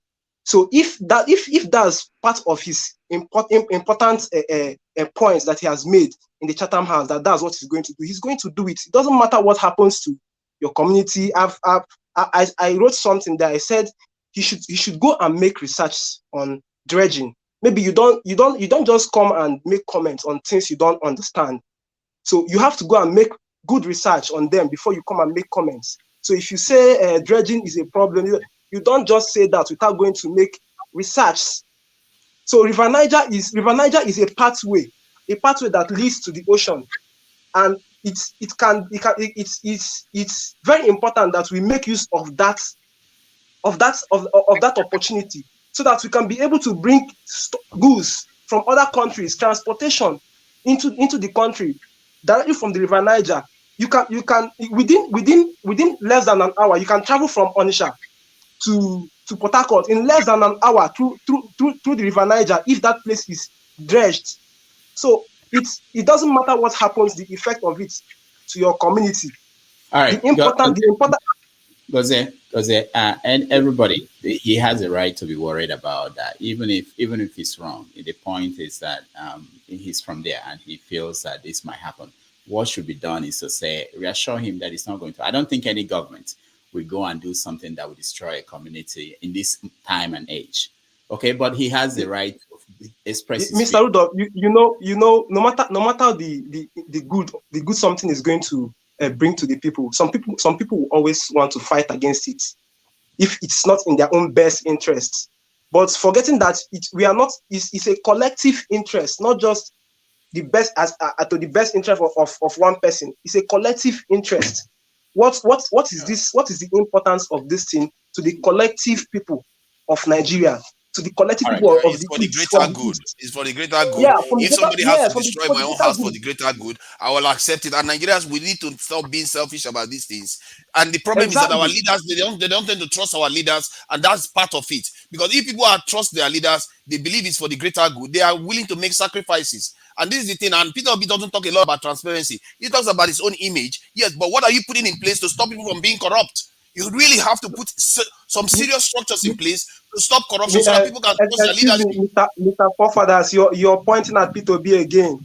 Listen to me. I have to. Not only him. The others are useless. So he's the only one I can hold. No. Listen, when you're trying to apply for a job, you'll be talking about yourself, what you can do, your performance, like things you've done, your track record, or this is where I've worked, this is what I did, and this is what I did. So in that case, this is what I can do. I can achieve this. You understand what I'm saying? It's not about self. You understand? Hold on. Let me get through everybody who is here. Let's hear what they think about the speech first, and then we can do this in-depth analysis and reaction to other people's commentary. So, Collins, you're next. Unmute yourself, Collins. The issue is to get the election done right. And because the damage is so huge that it should take no less than 2 terms for whomever wins it. So, yes, we have a lot of issues, but first thing first, let us get the right person who, at least for now, P2B in there. Then other things to be addressed. But clearly, the pain is so huge. Everybody's suffering it. But by all means, let us encourage this guy, support him, and get him there. Well, and that thing is that the INEC, like you asked, whether they can do it, the foreign interest is always going to be there. Okay, so at some point, they have to come in, if they're not in there now, to assist INEC, because INEC in itself is corrupt. So, yeah. So, Colin, did you watch the speech? No, not at all. I did not watch it. But apparently, I just got your email, asked me to join, that he made a speech. So, but I've seen him spoke before, and in most of the times I watched him, he spoke brilliantly, and he has, leveled us with his credentials. And of the other 2 candidates, they cannot match him. So, let's, by all means, pray and help him get there. All right. Thank you, Colin. Mr. Host? Yeah. Were you choosing somebody else? Yeah. Collins, are you done? Okay. All right. So let's go to Jojo. What do you want to say? Yeah, I was going to ask, since I did not watch his presentation, and I have read and I have heard him speak many, many times. So for those who did he say anything different today from what he has been saying? So let me get a gist of of what we are supposed to be talking about? Did he do or say anything different that he has said a million times before? Okay, let's go to Uchechukwu, because I believe probably he watched and he will give us his impression. And from there, you get some of these things. And when we go around, I can play some of these speeches. You know, Uchechukwu, go ahead. Yeah, thank you so much, my brother. I didn't even watch it. I just got home right now. But like Joe said, and like Gautier said, and every other person, I think my brother forefathers is not really following P2B, or maybe when he wants to listen to P2B, he will close his ears and bring out hatred. If ask P2B, how can you move the economy? The first thing he will tell you is you have to first of all secure the country. That's the first thing. You cannot move the economy without securing the place. If armed robbers are coming to your shop, you cannot just say I'm fighting armed robber or I'm going to sell market until in Nigeria you build what we call or burglary proof. All those iron, you have to put it in your shop to protect your business. Before you be fighting, before you sell, you need to protect your business and sell the market. He said it time and time without number. First thing is to protect the country, save the country, fight all these things. He said everyone that's Sambisa. Everybody will go and live in that Sambisa. That's what he said. So I want to correct that from you, brother. P2B's first thing is to fight insurgency. And that's why he said, I'm going to discuss with everybody. After discussion, but he's not going to tell you everything, because if it's me, like he said, if you put gun on his head, he will not tell you how he's going to do it. That's how a smart leader does. You can't just tell your enemy how you're going to fight him. Okay, that is number one. And as I know you don't even know P2B, I used to do business in Ochanja when P2B was governor in Anambra State. I know him. In fact, I know his younger brother that runs the business right now. Okay, so if you don't know him, I'm sorry. That's what you think about him. I'm an Obi supporter. So before you go too far, I support Peter Obi. The reason you have to ask serious questions. Otherwise, you're not going to get good results. I'm an Obi supporter. I will be dragged to hell for me to vote for Tinubu or Atiku. But I'm telling you, we have to be asking critical questions here, because you don't want to wait 4 years. You start saying, "Oh yeah, it's happened to us again." All right, thank you, Arome. Yeah, no, Uche is okay. Yeah, go ahead, Arome. Yeah. Good afternoon, Rudolph. Good afternoon, everyone. I joined from Democratic Republic of Congo. I've been here for 18 years. So, hold on. Do you know how really, to? Hold on, Arome. Can you hear me? Do you know how to dance to Congo music? Yeah, I can hear you. All right, good. I will talk to you after the show. No, not really, but I like the rumbas and other music that we have here in Congo. Okay.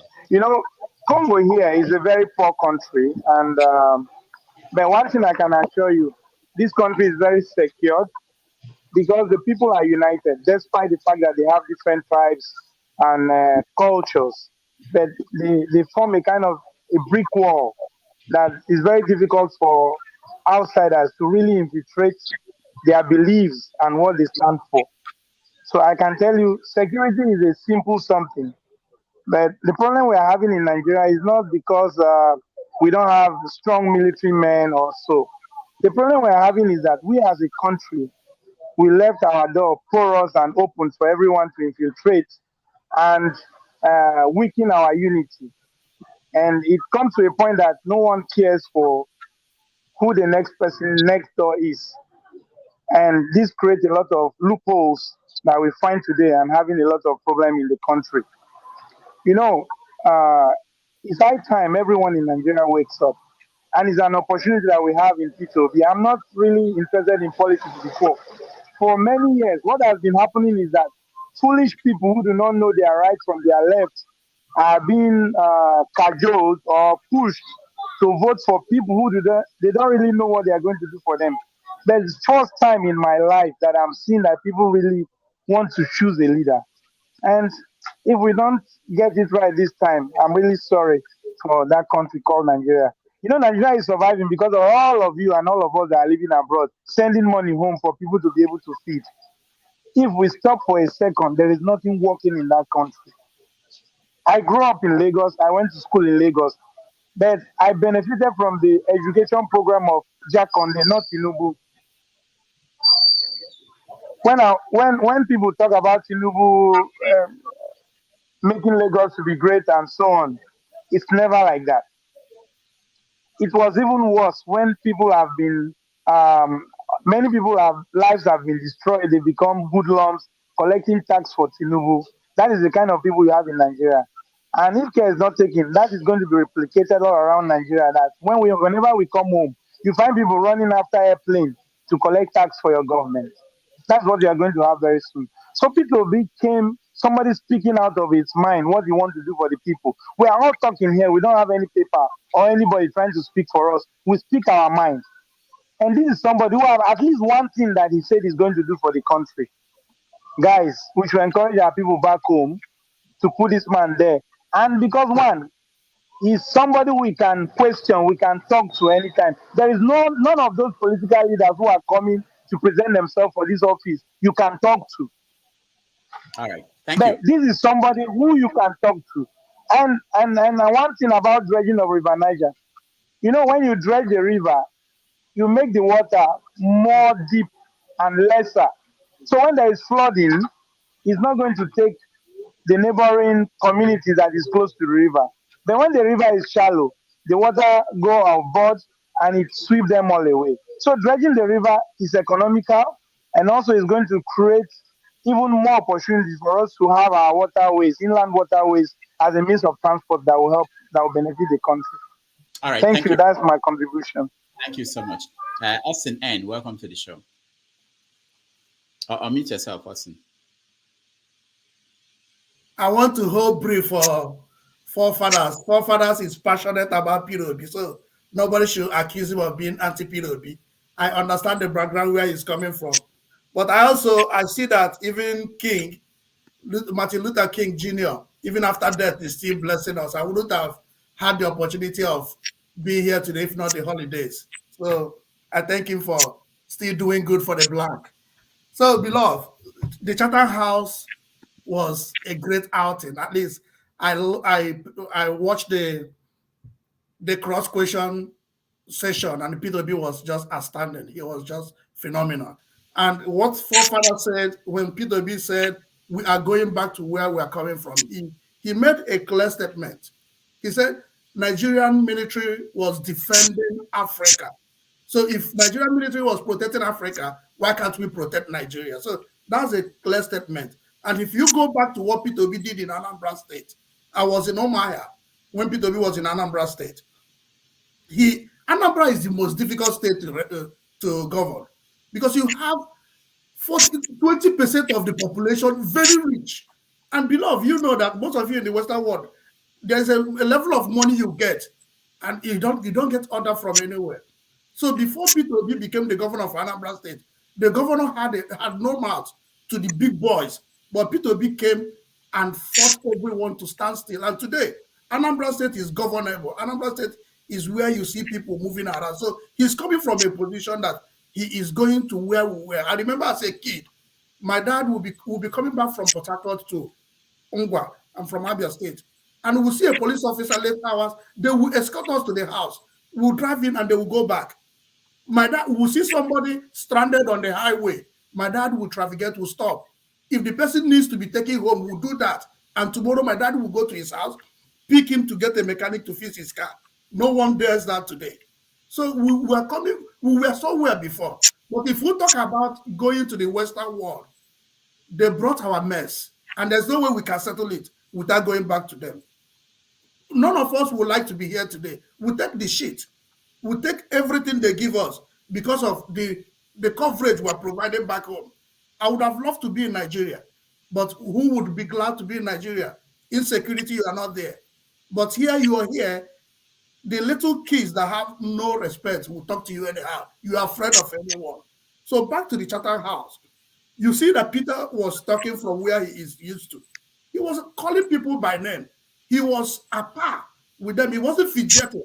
He wasn't seeing himself as an inferior person. He saw himself as an equal before them, addressing them one after the other. And you see the big shop, somebody like Paul, who was an ambassador in High Commission in Nigeria. He was there and he threw question to him and he told him what he has in store for Nigeria. He said, I am now in private business and I am wooing people to go to Africa, but people are hurting going to Nigeria because of certain policies. So, and that statement alone tells us that if Peter Obi becomes the president of Nigeria tomorrow, we're going to have foreign investors. And there's no country develops in isolation. So we should not think that we can still go back to thinking that Nigeria should do all their things within Nigeria is just thinking about going back to the ancient time. Now, with the global world, if we want to develop, we just need the best brains in forefront, and they can attract people from all walks of life. Thank you, Ruth. Thank you. Thank you so much. Sammy, welcome to the show.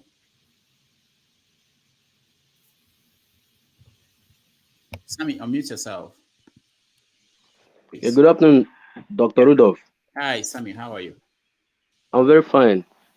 Okay. I want to greet every person in the house. Yeah. Did you watch the speech? Yes, I joined at the time. I want to say I'm very much happy. It was a very great one. As a Nigerian, when you see somebody aspiring to be Nigerian president going to a place like Chatham House to, uh, talk as if he's unprepared, you will be ashamed yourself, even though you are not there. So that was actually what happened to me when I watched that of Tinubu. I have much respect for him anyway. But today, although I didn't join from the onset, but at the time I joined, I saw what P2B was doing. I was so much happy. I decided to watch till the end. In fact, I'm in Nigeria. Maybe you will see from the background. So when my phone got off, when my battery was off, I needed to use my laptop to make sure I watch everything so that I wouldn't be told any stories. But of the truth, I want to tell you that I was very happy what I saw, and it's really a great one. But what I want to say is, you see, one of the, I think Mr. Arome pointed at that regarding the dredging of River Niger, and the fact big rivers in Nigeria, not only River Niger, from what Peter Obi said. I know that just a couple of months back, we suffered heavily from flood that ravaged almost every state in the east and the west, or south precisely. And I know that one of the solutions is to dredge the river so that it will go deeper. When it is deeper, the level will not be, it will no longer be easy for flood to flash people's houses and all that, or at the slightest maybe rainfall or whatever. So what I'm trying to say is a welcome development, and I know, like somebody also pointed out, that P2B is very down to earth, and is somebody that can listen to people, and also he doesn't just do something like a mediocre. He will carry out certain assessment, impact assessment, analysis, and risk assessment, of course, before he can carry out that. So what I want to say, I think the person that was complaining has left this group now, but I want to say that he has nothing to be afraid of. Now, coming to the issue of P2B going to the Chatham House or to overseas to disgrace us, like one of my brothers there, forefather said, I don't think it's entirely the truth. It's true. In fact, it would have been the case if he had gone there to do what the other person did. And I believe that, this morning I was listening to Arise News, where somebody was being asked a question. Dele Farrow, to me, is one of the spokespersons of Labour Party. He was, telling them the programs on ground. And also at the time I watched Falana also on Arise TV. I think Arise TV, I think it's Arise TV. He was talking about all the political presidential aspirants not, bringing issues to the table and all that. But I was glad when I heard what P2B said.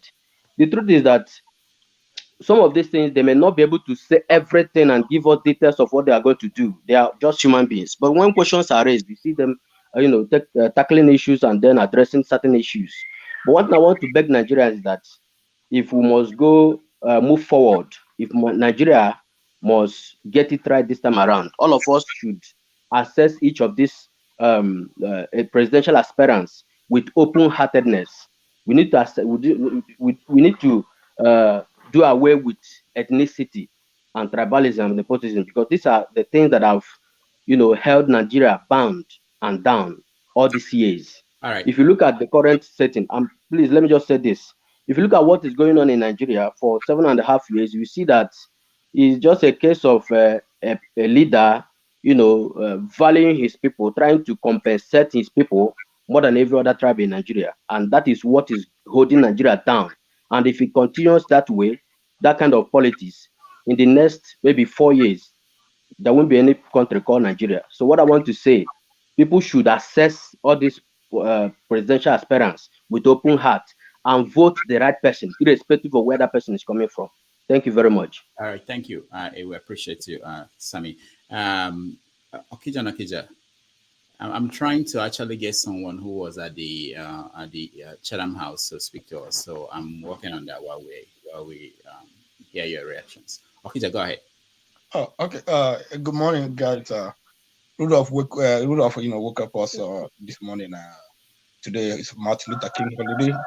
I was trying to sleep till like 12, till noon, but Rudolph's message woke me up. Anyway, forefathers, I respect you a lot, but I think talking about Peter Ob's dress, like it was kind of low, so I'm gonna knock you on that. I don't know what you expect. You want him to dress up like have Abada and all those things and go to IDP. I'm just saying that he should be dressing for Nigerians here just as well as he's dressing for them overseas. Sometimes it depends on the occasion. Why is he not looking as good as he's looking there now? Because he was looking brilliant. Why was he not looking brilliant for us here? Come on, bro. He's every day is not. Even no matter how, even if you're a dresser, every day, one day, you mess up. So you don't expect him to go to IDP camp, dressed up. So he's jumping from helicopter to helicopter and going campaigning. You don't expect him to dress or have time to dress up. I'm sorry. Okay, say you can knock me out, Rudolph. Forefather, I respect everything you say. Yeah. That dressing, I don't just get it. I've seen Peter dressed even better than today. This is how this man dressed, for heaven's sake. No. I think today's one. He was looking exceptionally good today. The way his charisma was different today. His charisma was different today. Let's face it. You have that. Why was he not doing that all this while? Why are we not seeing him like that in Kaduna or anything? Why is he always very passionate about Peter? They allow him. I love what he's right. To do the thing right. Look at how cool he's looking there. Then when he comes to Nigeria, he starts looking like somebody that got out to be. Exactly. Look at he's not dressing any different from the way he dresses normally. Go and hold on, guys. Forefathers, what is it? Because I had to go back and get the picture and see. Yes, get me another one. The other shirt, the other one he wears, it looks like it's not well pressed or something, or the tailor is different. I don't know. This one looks different. Check it. This one looks different. Put other videos now. Put the recent Nigeria videos. You're very funny. You're very funny. You're just trying to make trouble. No, that was a passive statement. Anyway, I wasn't exactly focused on that. I was more focused on why they are even going there in the first place. Anyway, okay. My second point is, I went to Chatham House. I criticized it. I followed forefathers. But after a while, I thought about it. This is image laundering. I think was it Buhari? They paid about I don't know how many billion naira to a PR firm in US to launder his image. But this is cheaper publicity. You don't need to pay anything. You just go out there and talk about Nigeria. If you know about how China developed, a lot of Taiwanese, they invested in China. We don't have a cousin, that we pump money into Nigeria. So this is an opportunity for Peter to go and present Nigeria, present himself, because the international community, they have to trust, the leader first, his policies before they can be able to say, okay, we are going to invest in this country. So he got cheap publicity. You have a Chatham, and it's not other countries. It's not Chatham House. It's not only the venue for image laundering. There are other places. You have a U.S. foreign relation Council. They have things like that also. They have them all over the world. But you understand. Why not Chinese one? They never go to China and India. Is it only No, London and Chinese? They launder their own US? image, but they don't necessarily go to Chatham House. They launder their image as well. So, but our leaders don't go to China. But you have to understand. Why is it only these two countries? You have to understand where we are. The ladder. We're so low, but hopefully, when we come up, we don't need to, go to Chatham House. Our people will come to us, to launder their own image. Other countries in Africa, they come to Nigeria to launder their own image. Okay, so you don't just have to. Are we lower than Sri Lanka? I don't know in terms of economic activities. I think they're higher because we don't produce anything. They produce things. We don't. So we we said that we are lower. We are lower than Vietnam. So I mean, you don't. Let's. What we have to think about. What dividend would this yield? Whatever. Whatever. However we get it, let us get it. Get something out of it. Foreign investors. We will take it. $30 billion in export for a country of about more than 200 million people. That's too low. So no matter everything we have to do to get people to come into Nigeria, even if Peter Obi should go to Chatham House and be dancing naked, he should just go do that. All right. Let them bring our Nigerians back. Our Nigerians that are busy running away all over the place. We are not even taxing them. They go overseas. They barely send 2% of their total income back to the country. No, the government is not taxing them. So there are so many things we could be doing ourselves to fix ourselves. We don't need people. You just think we do, but we really don't. No, we just need to organize ourselves better. Professor, let's go through and then you can come back and have so I just found out that for the election, we are spending 355 billion. That's the cost of the election. Yeah, that's around 300 million. Rudolph, that was one of the things also I wanted to talk to him about. INEC, EU, UK, they give INEC grants. So INEC is responsible to them somehow. So the INEC going there to address them. It's not a bad thing. They are the people who pay him somehow. All right, Kenneth, welcome to the show. Good morning, Dr. Nemegis. This is an impromptu show this morning, so I wasn't even aware of that until I went on my Facebook.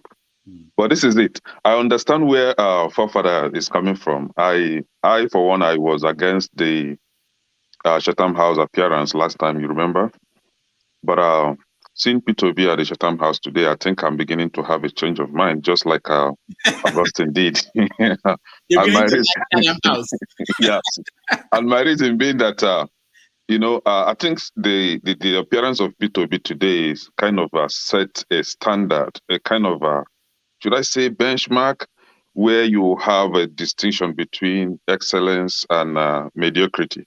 The international community, I think they will be able to, for themselves, be able to identify a good leader between these people that have appeared at the Chatham House. It's not about coming there and you'll not be able to answer questions. You assign each and every question to your subordinate.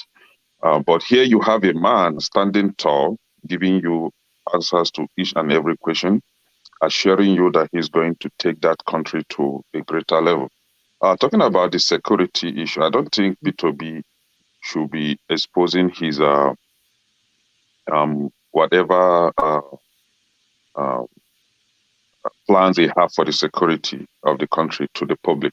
I think last time he was on Arise TV, he even swore that he's not going to expose anything. That should be, left for him to handle when he gets there. And this is it. We know our country. There's this guy in Imo State, one Ugo Shinyere, right? That guy has been outspoken, challenging the Imo State government. And I think last week, just last week, his house was invaded.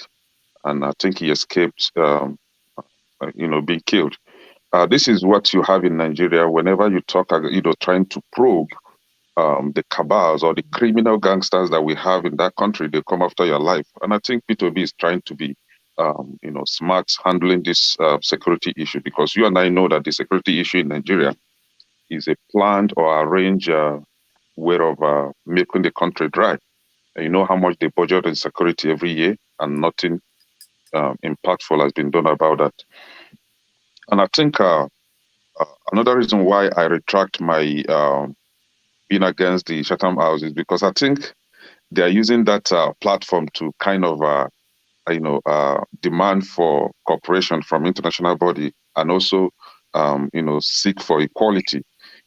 If not, Nigeria as it is now, last time I went to Atlanta Zoo and I was watching some animals, I was seeing some resemblance, between these animals and some leaders in that country. But on a second thought, I said, no, things are organized here. I think that Nigerian thing, the way we live in Nigeria should be equated to wildlife, jungle. So seeking that international cooperation in order to bring in equality will help to kind of limit some excesses, within the leaders. If not, they will possess excessive power that they can use to subjugate others and, have everything for themselves.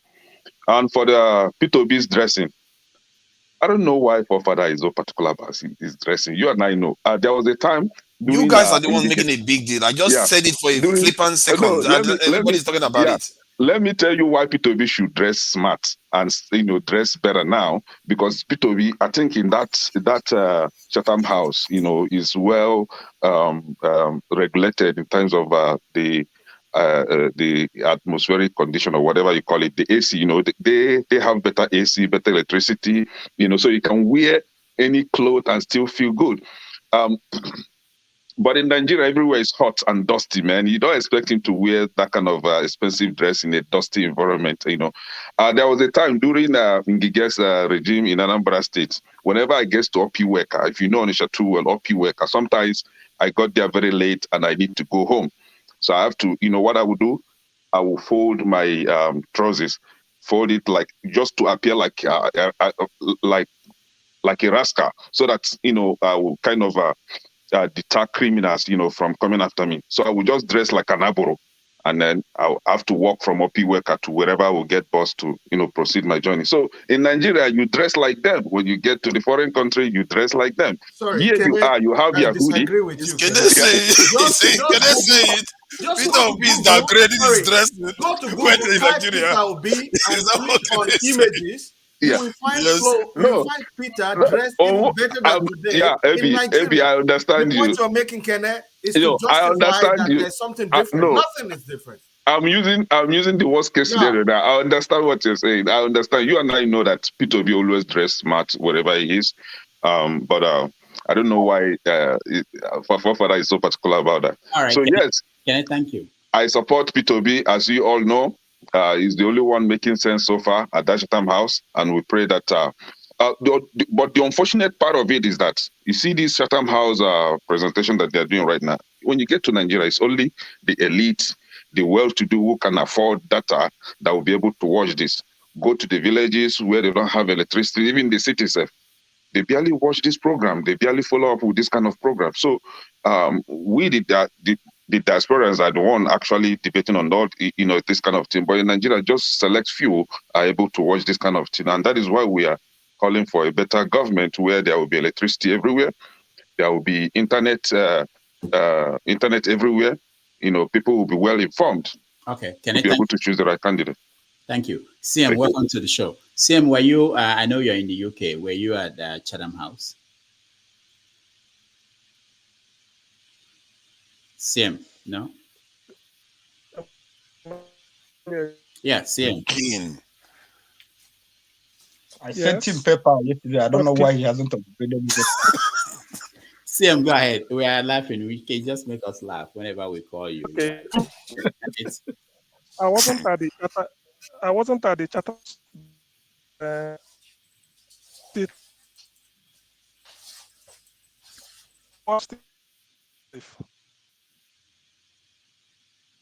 What are we gonna do? What are we I gonna think do? his network is So, bad. hold on, let's go to Adam. Yeah, I think this guy once said when people drop off, his signal can come through if we drop off. No, but other people are connecting and people are here and you can hear them. Why is it only CM that has problems? CM is not Shame, we cannot hear you. You're cutting off. We can't hear you. No, to be honest with you.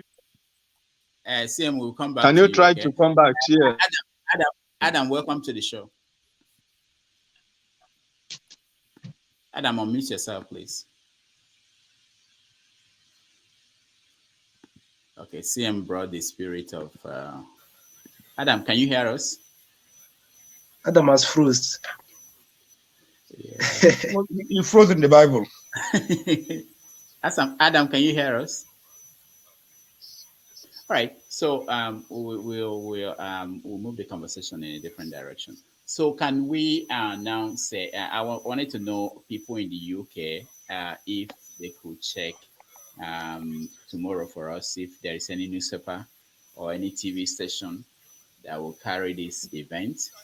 And for those who are beginning to like Chatham House, remember that on Wednesday, Kwankwaso will be there, and I hope we will all watch. I think the point I want to make for me is that if we had got this, if we had gotten these political candidates to debate in Nigeria and talk to the Nigerian people, maybe there wouldn't have been any need for them to go abroad. But since we cannot, and they decide that, Tinubu was the first that decided that I would rather talk to people outside of the country. I think it's proper for the rest of them who may want to go there and also talk to the people, whoever the international community is, that will listen to them. I think there's a reason for that. So I would like to also watch Kwankwaso when he goes there. And sometimes we know that some of these candidates, they have a lot to offer, but because we don't know them, we don't see them, we don't hear them the way we hear about the main ones. It will be an opportunity. Every opportunity in politics is for you to showcase what you have. All right. Adam, can you hear us? Oh, okay. Okay. Adam, let's try again. Adam, can you hear us? Excuse me, Rudolph. Are you saying there won't be a presidential debate? Oh, we are done. They still have to give us a presidential debate here in Nigeria. That doesn't mean going to Chatham House doesn't mean that we will not have a presidential debate. If you are waiting for that, you're wasting time. They are moving on to February 25th. Look at their schedule. There's no room for debate anymore. Abby, go ahead. No, I just to back what you said about if talking about media houses, we will watch out for that. I will watch out for that. But one thing that was mentioned today that is of note is the moderator had to specifically say, "I need to let you all know that for some reason we have over 60,000 people watching." That is a first, okay? And I'll try to look how many people watch. It may be inconsequential to my good friend forefathers, but these little things could count. It could mean the kind of demography of the kind of people who follow Peter Obi are in certain class of people, which coincidentally form cumulatively about 70% of the voters who registered. The middle age and the youth, about 33 and 37%. That's about 70%. So that's just one point. I just want to shoot out that it seems that the viewing record was broken today, or is a new viewing record is set today for this kind of thing. Yeah. Very, very good point. For fathers. But I think it's a corrosive culture for us to start building, and we keep saying that we want to change for the better. Now we are now using foreign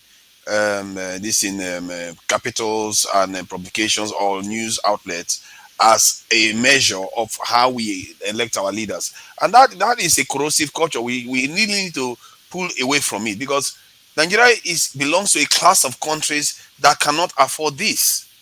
Because our predicament is that if we carry this level of culture on, we are not gonna go anywhere. Africa is not gonna progress anywhere. Sooner or later, we are gonna have to realize that we belong to our own class. Well, I see the Indian president went to the US. It's not a big deal. The leaders sometimes can go overseas. But if you make it a routine, a culture now that they have to appear in the UK as a form of this thing, it's like you are subliminally telling your people that you are not worthy, because they know their leaders are not coming over to Nigeria. I don't think so, Father. Just like Okija said, he said, this is where we are. You see, Peking wasted day down. we want fight a 6 foot tall guy, he go die. They go don't kick him for dustbin, kill him. You're not fighting. You're Look just not at going. no, I'm just making a comparison that we're still a weakling. Let's take advantage of whatever and maybe use this to push everything that you have preferred. I've listened to you for months. It's fantastic idea. You've nailed on security.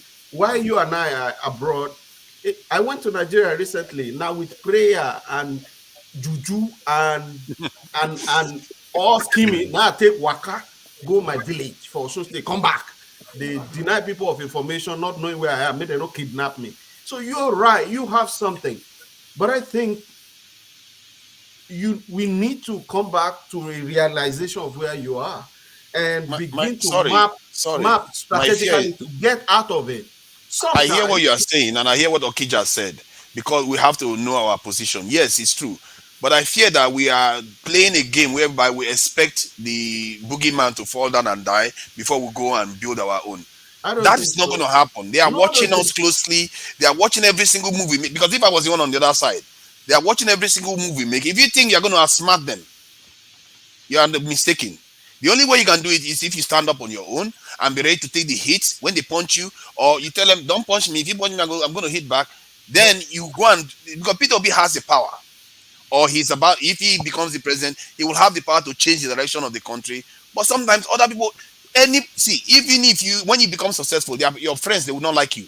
There will be people that will not like you when you start becoming successful. If you think you're going to keep them on your side and you're going to be successful at the same time, I don't think we are going to make it. We are not going to but make the it. guy is not even there yet, forefather. It's not there yet. So No, it's just an idea. The idea is the culture. I'm saying that we have to change that culture. Okay, sir. Hold on. Okay, let's hear from people who just joined us because we'll come back to this conversation. I want you to. You also know that if people are like you, a lot of people in Nigeria are like you, forefathers, they have an option. They could say, you know what, we're not going to vote for anybody that went to Chatham House. I'll vote for Showore because there's Showore there. There are people who are not coming to Chatham House. By the Sure way, is the option. next Sunday, Showore is coming on the show. So if you guys, Wow, that's great. Bello, welcome to the show. Yeah, thank you very much, Dr. Damages. I don't know if you can hear me. Yeah, we can hear you. Go ahead. Oh yeah, well, I just come in to just make an observation, and it's about because I came in when Mr. King was making his speech, and I think that is not really. I mean, it's a very very unfortunate speech, and it's not a speech that should be condoned even by you yourself on your show. I mean, in the name of politics, or probably being emotional about whoever we support. I mean, it's fine, it's good to support somebody. I mean, it is fine. It is anybody's right. But coming on public space to to compare people with monkey zoos, to say, when others are coming to Chatham House, it don't make no sense. But because your home man is coming now, it is the best time. Is this is the? I mean, come on. I mean, we should. This is from all these are hypocrisy. It's very very wrong, and we need to. I mean, we are all Nigerians. Regardless of our background or our tribe or whatever. First thing first, especially for us who are outside the country, wherever you go, before you're carrying the green passport, before anybody asks you which tribe do you belong to, you first they see you are in Nigeria. That's where what they ask you, where are you from? You say you are in Nigeria. You won't tell them you are Igbo, you are Yoruba, or you are an Hausa man. We should be able to like try to caution ourselves in public space. I don't see this that kind of statement as funny. It is not funny. You can't even take that from a white man in another man's country. Why will you call your fellow black man monkey? I mean, it is not an acceptable statement. Thank you. That is just the observation I'm here to kind of clarify. Thank you. Mr. Bello, thank you. I understand why you are angry that I referred to your leaders as monkeys and baboon. But I'm sorry I used a less derogatory word to qualify them. And this is my reason. I should have used something better. They are not just animal, but they are wild animal. In a country where 5 times animals were accused of either swallowing or escaping with funds. In 2018, let me remind you, in 2018, Snake was accused of consuming 36 million naira. The same 2018, Gorilla consumed 6.8 million naira, meant for zoo patrons. In the same 2018, Monkey consumed 70 million naira. Goat was accused of embezzling 50 billion naira meant for charities during the COVID. The fifth one was Elephant that escaped with 25 million naira. Have you ever heard this kind of nonsense in any other country? Kene, what you My didn't tell friend, us is let that me what tell was the you something. conviction? What was the conviction My for friend, all of them? my friend. And you think they are not worse than animals? Okay, hold on. A Look, country where you cannot question the leaders, they will send their thugs to go and kill you. Now, the same Peter Obi that you are Right? calling, that you are trying to compare as God, okay? He was part of a government that I don't was care who is part corrupt. of the government. I Okay, generalized my he statement. was I part said of you a are government leaders. that was So I corrupt. don't know why That you are trying to. I don't know why you are trying to exonerate anyone from them. I said Nigerian leaders, listen to and I me. did not exonerate Then, anybody. if you are trying to compare So I somebody don't know like a why you are goat as trying an to play animal, your you call tribal all of them sentiment an here. animal. I'm See, not playing the no side tribal tribal. card is You are not the going to one that work, is making Sorry, the and I'm tribal. not going to. You are the one that is playing Hold the on. tribal card. And I'm Ekene, telling, sorry, and let I'm me putting it. Bello, where is Please, sorry. Peter Obi was please part of the call them off. government They are that fighting. produced Bello, Yeah. I sorry, think Desert excuse me, Madueke. Bella, hold on. Bella, Bello. hold on. Yeah, Austin. yeah, please. I thought the first thing we should do is to listen. When Ekele gave analogy, he called leaders.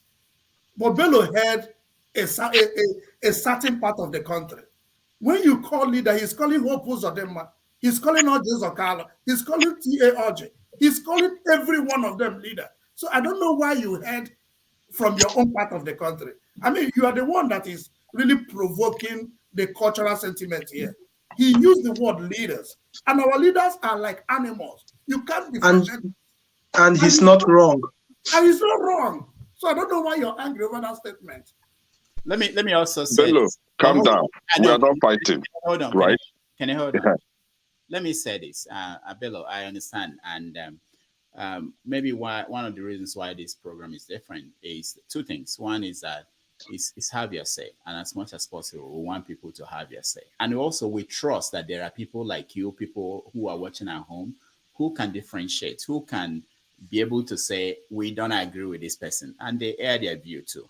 Okay, so that's why we encourage conversation, real conversation, but we want to make sure that we don't shut down anybody. People have different ways of expressing themselves. We prefer that people respect each other. People, talk in a certain time. Sometimes people can lose it and say things, but in any case, we want people to be able to be free to express themselves, just like the way you can come here. And we trust that we have 10 people here, different opinions, and somebody will correct someone they think is wrong. And sometimes it may come out to be that the person is just from their own perspective, how they see the world. We can all see the world the same way. It doesn't mean that the country will not stand. The fact that anybody calls me an animal, a monkey, or a goat doesn't mean I won't come out tomorrow and do what I'm doing and live my life. So I believe that there should be freedom of expression on each side.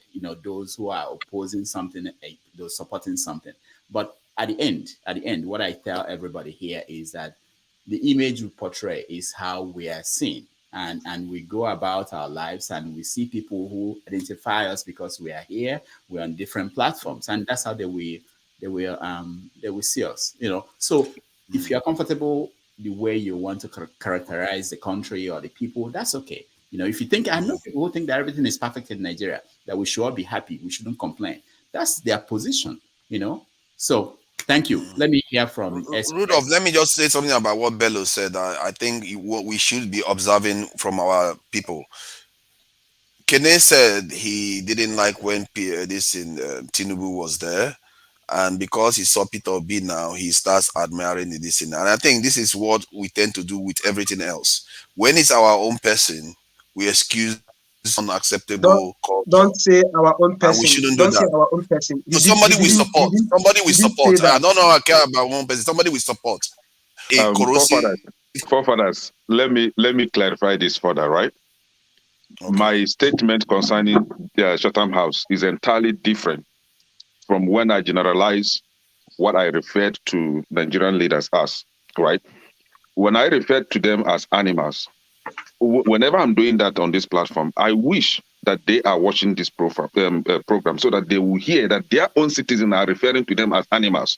See, I don't care if you are my father, if you are my uncle, provided you are a bad leader, I refer to you as an animal, whether you are Igbo, Yoruba, or Hausa, right? Provided you support how this leadership is going on in Nigeria right now as it is today, you are in that category. So Bello, we are not fighting. Right? How about the inconsistency? I'm not being tribalistic. I don't play that tribal sentiment. That's the point I raised. He just addressed a different point. Mm-hmm. My point is this. So I don't play that tribal sentiment. When you talk about Nigerian leaders, this is it. Let's hear. Everybody that is campaigning for an election in Nigeria today, except people like Showore and people that have never been in government before, they are all guilty of this. Peter Obi that you are, that you are beautifying with beautiful words and everything was part of Nigeria. He was a governor. He has been in the presidency. They are all bad leaders. I'm not here to try to hold on. about See, one person stop is a good that. leader, That kind of system doesn't work with me. See, if you want to they address are an all issue, bad leaders. They are all bad leaders. They are all bad leaders. You don't say just because probably you are following somebody right now. I'm not here for ethnic sentiment. You talk about ethnic blah blah blah. I'm not an ethnic jingoist or whatever. I'm here for a better Nigeria. You get what I'm saying now? And talking about better Nigeria, if I'll be following anybody, the best candidate of all of them is Showore. That guy don't fear anybody. He don't give a heck about, who is who. Say it as it is. I respect that kind of person like that. But, we're talking about people, you're talking about ethnic stuff. You people, I mean, I hate making a statement directing at a particular people. But the fact remains that the other day, Brimo says something stupid, and I condemn that in totality. But even on this social media street, go to Twitter, go to Instagram, you say anything that's against any Igbo or Peter Obi, the way these people, they'll come after you, they'll curse you, they'll curse your father, they'll curse your mother, they'll curse. You cannot do half of that thing they do to you. You cannot do it to them. Heaven and earth will almost collapse. That is not the way to do. And even to rule a people is not the way to go about, ruling a people. It's not the best way. All right, Milo. Please, Dr. Damages, please, can you give me a little time to address this fellow? I think he's suffering from something that I have to tell him what his problem is right now. Okay. Right? Hold on. The context with which I address the Chatham House is entirely different. Please, Rudolph, Dr. Damages, give me time for me to address this guy. He's trying to play a game here. Can I want you to speak, but just 2 minutes. So make it 6. Okay. All right. Go ahead. Okay, sorry. So, Mr. Bello, please, that tribal sentiment that you're trying to play here is not going to work. We are not here for tribalism. When I address Chatham House, maybe you were not here when I was doing that. It was on an entire separate contest to when I was addressing the Nigerian leaders. Different context altogether. So if you were not here when I was addressing that, please ask questions. Don't come here and start playing that tribal sentiment. Hold on. When you're talking, I did not interject. Please. I heard you say condemn all of them. I did not interject. I did not interject when you were talking. Please, Dr. Damages. Mr. Rudolph, can you override this argument, please? Please, if you have the problem of tribal bigotry, please keep it in your own side. We don't play it here, please. We are here trying to make Nigeria work for everybody, Rudolph, not to be playing tribal sentiment here. If you are supporting Sowore, go ahead and support Sowore. Can you stop, please? There was a point I made earlier on about what Kene did that we do quite often, where you stand in this position today, but because it's a candidate you like tomorrow, you change your position, and that is No, not good. every time this Because is your you problem. were When against your husband does Chatham House something, instead of you to when the other appreciate guy it, was there, but when your guy is there now, you said it yourself. You change your view, and that is not. I don't know. That is wishy washy to me. Because I was against Tinubu then, and I'm against what Peter Obi did today too. Even if I like what he said, but I still am against in principle why he showed up at Chatham House. And I Forefathers, think we need to be I don't we know have it to be all. We consistent are like all that. here to learn. So we learn Just every be day. I don't know consistent. it all. That's If what you he's think you saying. know Be it all, consistent. that is your own. I don't know it God, all. I God, learn God every day. bless you, So I have the forefather. right to retract what I say. I Okay. wasn't the only one that did that. God bless you, People did that. forefathers. Okay. Okay, has it occurred to you Let us guys? say let us Forefathers, has it All right, hold on, guys. I have to call someone before they speak. People Exactly. just feel like they can just speak, and then it becomes chaotic. All right, so we're moving up from this. I think we've learned something from this. Everybody had the chance to air their view. There's somebody who has not said anything about the speech, and I want to hear from him. Austin, what do you want to say? I call So you. Yeah, go ahead. what I wanted to say here is about what forefather said. And I got Ekene made 3 points. On the level of leadership, he generalized it. But for Bello coming up to tell us that all our leaders have been so bad, I got it wrong. There is nothing good or bad unless by comparison. You cannot tell me that Ambode didn't do well. You cannot tell me that Zulu is not a good guy. And there is no way you will condemn Peter Obi when he was the governor of Anambra State. So coming to tell me that all the leaders are bad leaders is wrong. But when Ekene did his analysis on leaders, he made a general statement. And also you're making a general statement by saying that everyone that has ever governed Nigeria is bad. I don't get that. It's wrong. Mr. Augustine, let me address you on that. With due respect, there is none of our leaders that are perfect. Okay, many of them, they have their good side, and also they have the part that they didn't quite do pretty well. So saying, oh, just because Ambode do this, Ambode do that, the same Ambode abandoned the project that Sanwo-Olu is brandishing as his best project now, which is the rail. Okay, but you're talking about going back to Peter Obi. I mean, we heard a lot of things about Peter Obi in his government. When they said he kept deporting people from his state and all of people from other states from his state like that. I'm not here to try to condemn one person, but what I'm telling you is that none of these leaders are perfect. Okay, and that is my point. And now trying to say, okay, just because we have our own, personal sentiment of whoever we are following, or we are supporting, to now, try to call the other people bad names. I mean, bro, that's not a good way to go. Finally, Bello. No. Finally, at this point. Austin, leave it because we Okay. go back and forth. It's not going to end. Basic Express, welcome to the show. Unmute yourself, please.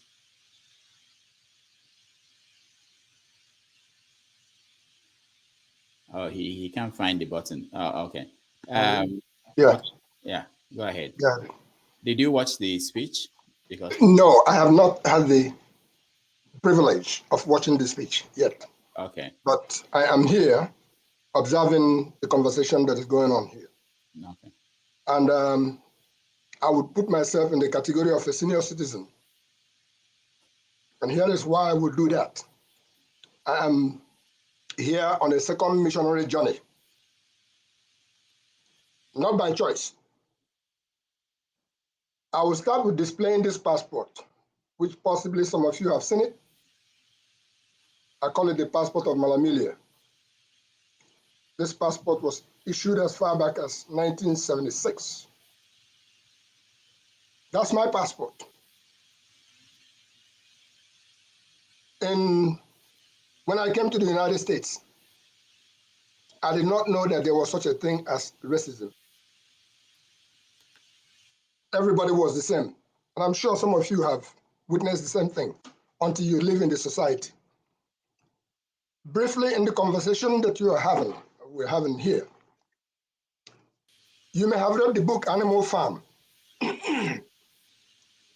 There are so many ways of saying the same thing without offending anybody.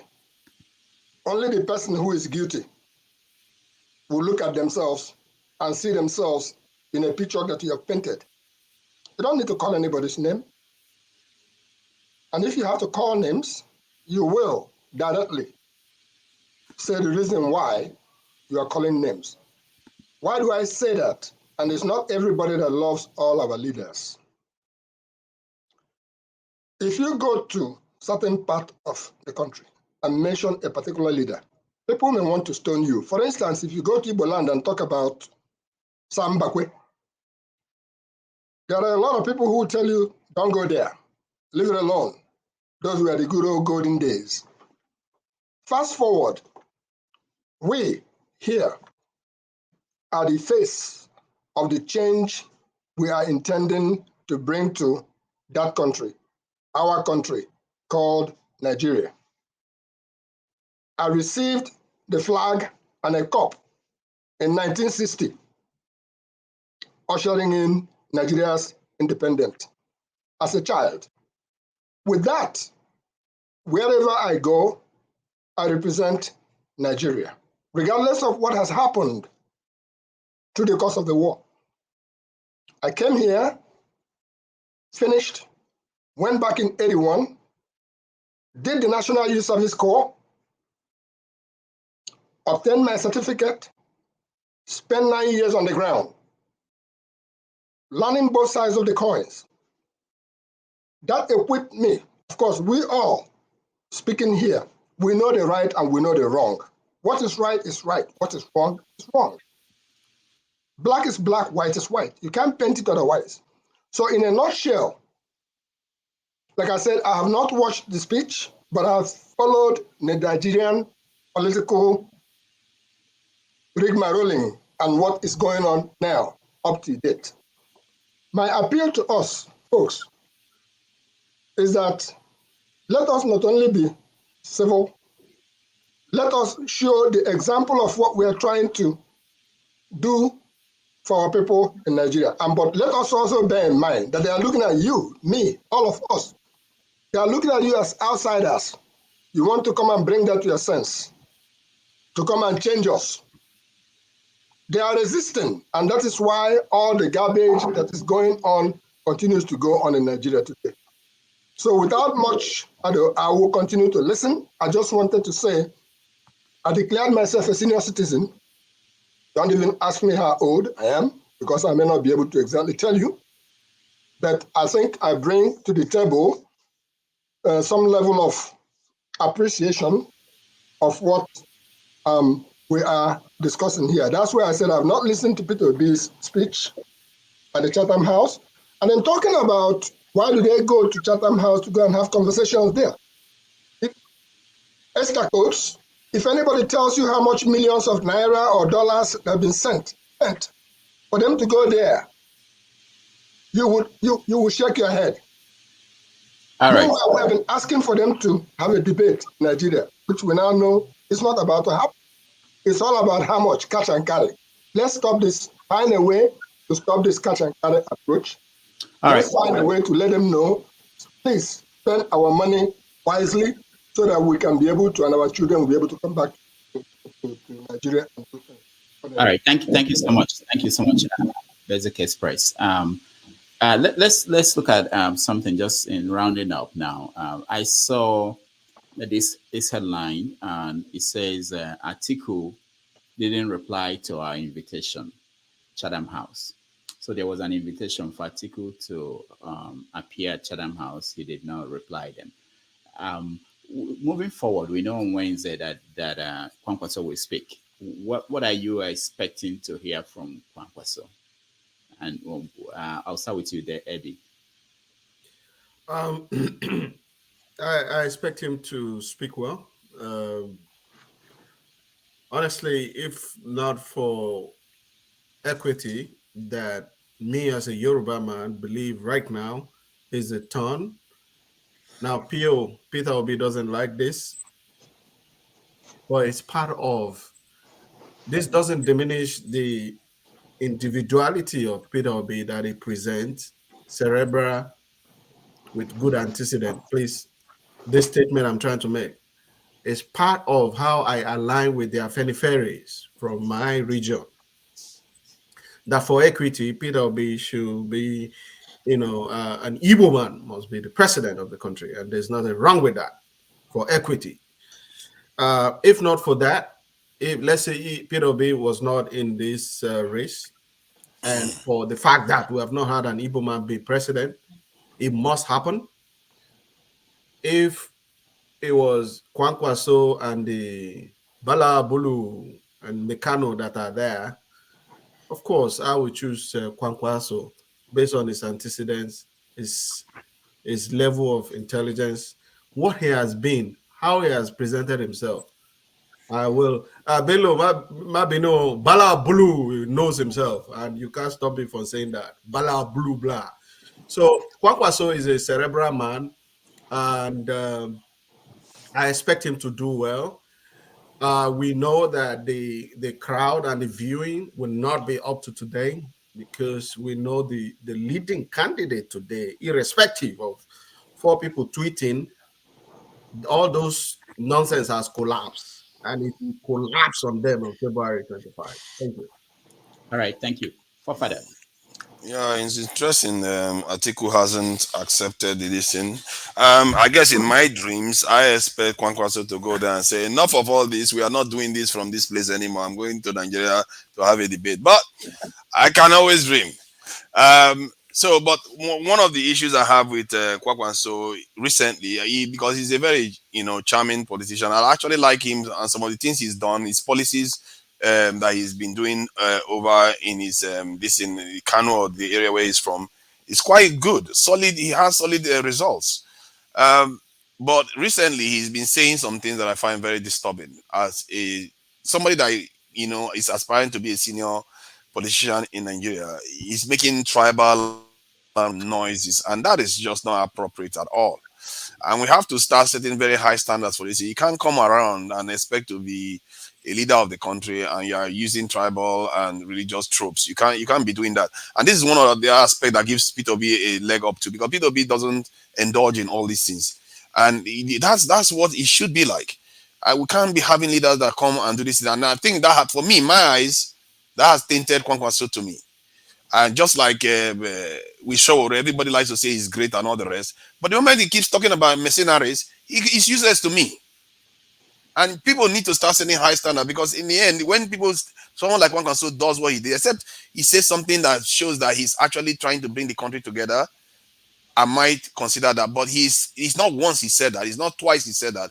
He's done this 2 or 3 times. And I think I heard that he's from the Amadu Bello kind of or Aminu Kanu kind of heritage in the north. And I don't know what that means, but I know what Amadu Bello stands for to an extent. And it's about, there's nothing wrong with trying to better your people, but when you try to better your people by bad mouthing other people, that is not good. When you try to better your people by being divisive, that's not good. You see what I mean? And I fear that he is doing that. And when I spoke to on our politics, he was like, politics.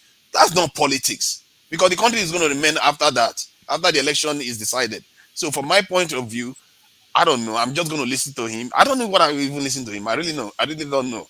So I don't care. I really don't care about him anymore. And if I'm going to be worrying, I have to worry about the impact he's going to have on Peter Obi's chances of winning the election in the north. Currently, the only candidate that qualifies for so many reasons that I take is Peter Obi. But when people hear me talking about him today, they will think I was trying to rip in the. You have to set a high standard. You have to set a high standard for your leaders. If you don't do that, they're going to serve you cheap food. The next 4 years, you start complaining that you are still hungry. Thank you. All right, thank you. Yeah. Just if I may chime in on forefathers' comment about. Hold on, let's go around, please, so that we don't. If you say something now, Father might want to respond to you, and then we will get stuck there. Okay. Go ahead. Regardless of the fact that they all shouldn't have gone to Chatham House in the first place. Like, if I'm to suggest they shouldn't have gone to Chatham House, any debate, they should have organized a debate here in Nigeria, where, like in a correspondence manner, everybody is here to tell us what they want to do. as this person is saying his own, we are equally hearing from the other person what he's going to say. So regardless of that fact, we can still understand that this person has said something, and maybe we didn't really get what we want to hear, and this is what this person has said, and everybody's applauding him. So I understand that. What I understand that even if it was going to be on a national debate, we can still figure out who have made the best speech there. So though nobody should say that whatever Kwankwaso is going to say on Wednesday doesn't matter. It matters. Understand? It matters, though it might not make impact on other contestants. So, but Because it are also matters. you in Nigeria? Yes, I'm in Nigeria. Oh, okay. Let me ask you this, because that's another factor probably that is driving this. Do you think if you hear that somebody did well abroad, I think that's something that I think goes on in Nigeria, that somebody did well abroad, that gives the person better ranking at home. Terrible, isn't it? No. You didn't get my point. The point I was trying to make is that it would have been better. I'm not talking about you, but I'm just saying, is that the sentiment there? Okay. Still? No, that's not the sentiment. It's like it's not even supposed to Isn't that be why that Peter way. talks about his credit rating in the UK? No, listen. What has his credit rating in the UK got to do with Nigeria? Hold on. I sometimes some of us I don't even understand why they bother. It's not. Hold Don't on, say. Because in the industry that I'm in, something like writing, if you win an award abroad, people in Nigeria, they think now you've arrived, you are a good writer. There are writers in Nigeria who are struggling, who are doing well, but they don't get the same kind of respect that people who won awards abroad get. So that's what I'm saying, that it may apply in politics too. If they say that Tinubu went to London and he wowed them, that means that people will say he's good, or Obi went abroad. International relations. Yeah, I understand. Rudolph, you touched on something there. You touched on something very important there. You saw how Nigerians started watching their own movies, Nollywood movies, and look at what happened. When you don't cherish your own things, yes, good luck ever growing out of it. That Nollywood is a good example. The moment Nigerians started watching their own movies, before you know it, everybody else follows. That's what we need to start doing. All right, goes a roundup. We have to go. Yeah. Okay. As I was saying that they were not supposed to hold any meeting in Chatham House, though they were invited to Chatham House. We should not ignore that fact. They were invited. They didn't ask to go there. They were invited to Chatham House. You can say no. I have appointments. I have campaign things to do. There are 1,001 things. If Escobar invites you, are you gonna go? If a drug lord invites you, are you gonna go? So you can just decline it politely. Exactly. So it's not by force. This is why I'm not angry with anyone that refused to reply that invitation. You understand? And Atiku is saying he's not going to go. It's not a problem with me. I don't have any issue with that, because. But also let me mention that in the past, Atiku went there and made a speech, and it was there were problems too with the speech. That may be the reason why he's not going back. I'm just guessing. There was a time he got frozen. He didn't know what to say again during his speech. Yes, I can remember. So it's not like he had been there before. Yeah. If this is a standard, if this is a standard now, like everybody going to Chatham House to make a speech, if that's the standard, then they should equally go.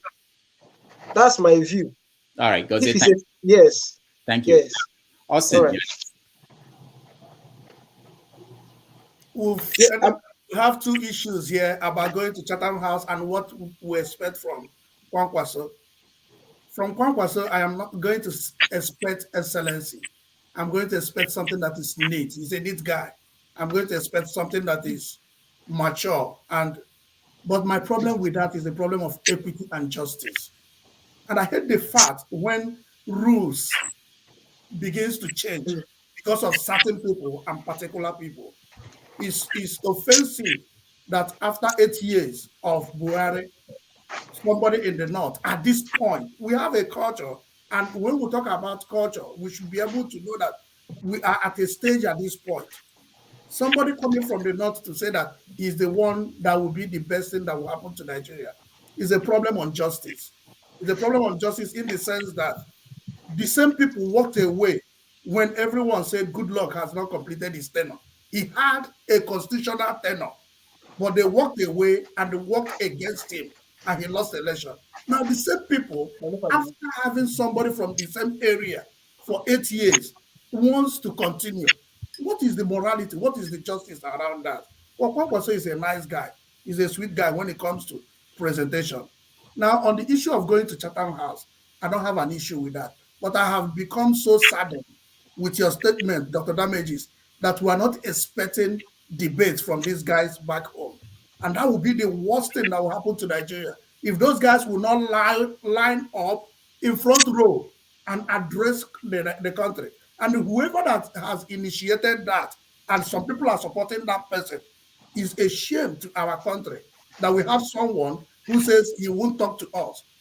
He sees us that we are inferior. And this is the same thing that have happened in 8 years. Every high quality statement of Buhari was made outside Nigeria. Every high quality statement he made was made outside Nigeria. And it's a shame we are going this way. So going to Chatham House is not a problem. Today, those of us living in America, so many people want to go to Nigeria to go and eat our food. But I keep telling them, I can't take you to Nigeria because of insecurity. Why do they want to test our food? Because we have started. Remember that in the past, when we come to Nigeria, when we come to America, we start eating American food. But now, you see African stores everywhere.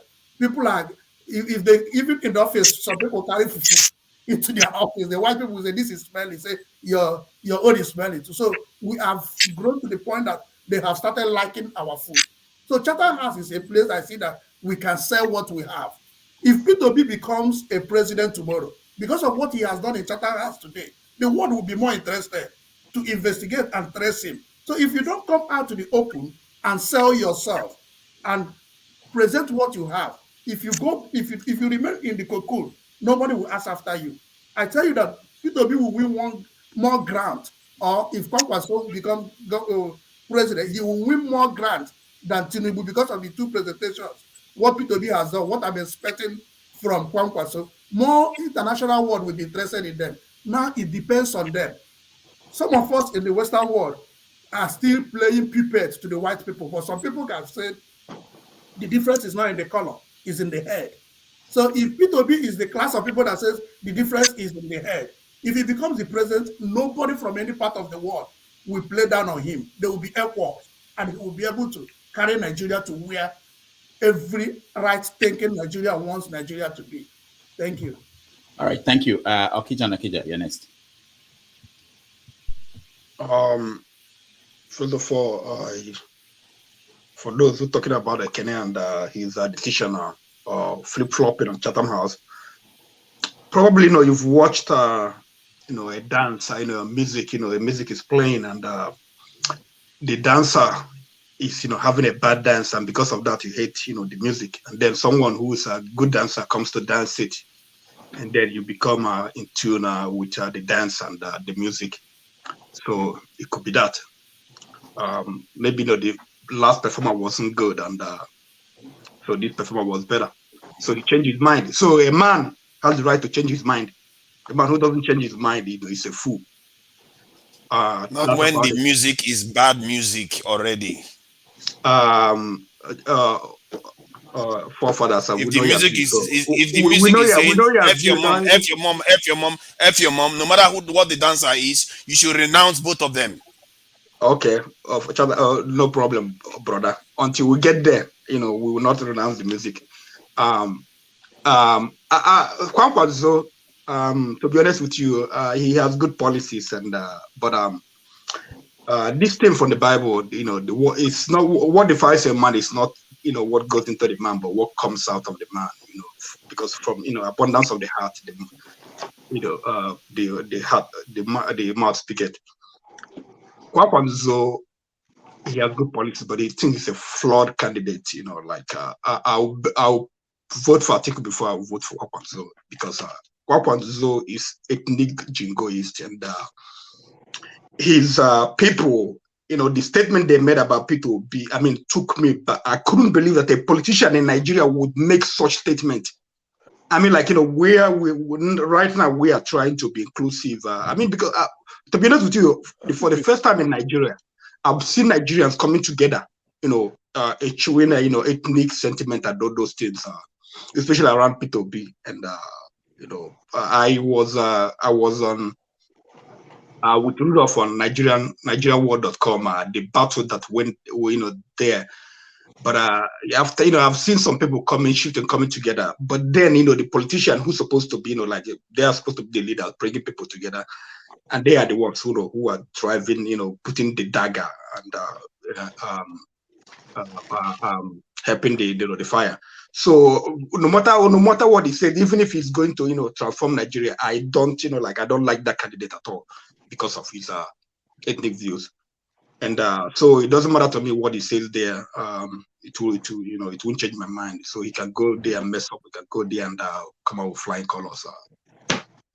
That doesn't matter to me. Thank you, Kenneth. You're next. Yeah, thank you. So about Atiku not responding to Chatham House invitation, I don't think Atiku has anything to say positively towards his campaign. If you check in the recent campaigns, I think Atiku is going back with his campaign. Is not that energy is not there any longer.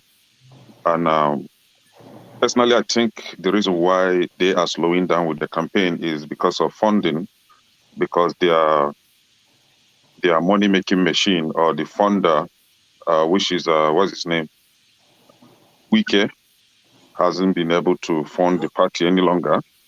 And Atiku himself, being the kind of person he is, he know that he's going nowhere, so he wouldn't want to waste his money going further with the campaign. So, and this is the same person that insulted Tinubu.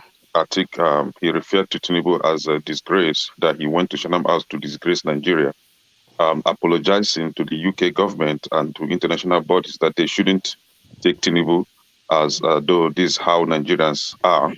So he kind of berated Tinubu, and this guy is afraid of going back there at the Chatham House to mess himself up because he has nothing to offer us. Now, talking about Kwankwaso, going to the Chatham House, I don't see anything impressive about that. I know some people are saying that Kwankwaso was a good guy. How good is Kwankwaso? Somebody that can look right into your eyes and keep lying to you consistently, knowing that when he was in the office between 1999 to 2003, the debt management office of Nigeria wasn't functional at then, so they don't have record of how Kwankwaso raked Kano State Treasury. But when Kwankwaso came back in a second time between 2011 to 2015, Kwankwaso plunged Kano State into more than 1,000% debt, domestic debt. And this is the same person that is still claiming that he never borrowed. Now we have his record that he actually borrowed more than 1,000%. And this is the same person going to Chatham House. What is he going to tell us there? That he borrowed and there's nothing to show, for it. Comparing him with either Tinubu or Atiku, it's just waste of time. They are all base of a feeder and they are plugging together. So I don't see anything impactful that he's going there to say. He knows how to talk. Sweet talk, trying to tingle your ears, telling you what you want to hear doesn't mean that you're a good leader. After all, we had the words from, what's his name? This guy, the donkey in the Asurok, Buhari, when he was telling us that he was going to make $1 equivalent to 1 naira, he's going to make petrol 5 naira. So we've had those sweet talks, and this is the same part Kwankwaso is playing. The same Kwankwaso, a tribal bigot, religious bigot that is always against his candidates. His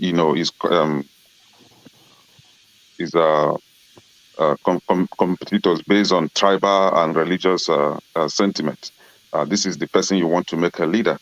I don't see anything good coming out of this guy. If you want to be a leader, you should be a leader for all, not a leader for the Muslims, nor a leader for your Hausa Fulani group. Should be a leader for all Nigerians. And this is what's his name? P2B stands for. He's a leader for everybody. And for Sowore, people trying to make reference to Sowore, I've advised Sowore, see, we need to see you as dissident. Go back to your local government. Vie for the position of a local government chairman or a governor. Let's see what you can do with that little position before we'll be able to trust you to giving you the higher position, which is the presidency. Try something smaller. Don't come here and be telling us cock and bull story, and you think we'll listen to that. Thank you. Thank you. Bello, you're next. Oh well, discussing about Kwankwa. So, for me, the only thing I can discuss about him is, because I tried to compare all these candidates based on, their manifesto. And the only thing that I think is kind of resounding from Kwankwa Soul's manifesto so far is like he has talk about education. I mean, I think I've heard, because I listen to all these candidates, most times, and I think education is the only thing that's really, really, heard him really, try to hammer about, most of the time. But that being said, in our current stage in Nigeria right now, we are at a point where, unfortunately, almost everybody already decided about whoever they want to vote for. You understand? People have decided whether going to Chatham House, going to the White House might not really sway people's votes or the pattern that they are going to vote or how they are going to vote. So, with that being said, for me, realistically and politically speaking, because even though we have our personal sentiment, oh, this is the person I want to win, we should always look back, and sometimes we have to be realistic. And for me, politically and realistically speaking, in Nigeria today, with the way everything is, all this development is, for unfolding and everything. Looking at Atiku's campaign, I heard somebody said it's kind of tired, lacking funding and everything. It's also lacking the support of political gladiators in Nigeria. And that is a fact. Because his own party, there is a divide. And, talking about Peter Obi, there's no gainsaying there. It doesn't have this appealed across that cut across Nigeria. I stand to be corrected. And then this leaves me to this my own personal judgment, and I'll borrow a boy this word about bala blue, bulu blah, whether you like it or not, politically speaking, this guy is like, Aso Rock is already, kind of like it's moving to Aso Rock in a kind of, I mean, just come and take, means, and I stand to be corrected, and that is my own, I think, my own honest participation. Thank you. Thank you, Bello. Basic Express. All right, Yes, I thank just you. wanted to point out a couple of things. First, I think it was forefathers that said they didn't know much about Aminu Kanu. Aminu Kanu was a man that I would say is like Rudolph. And hear me out.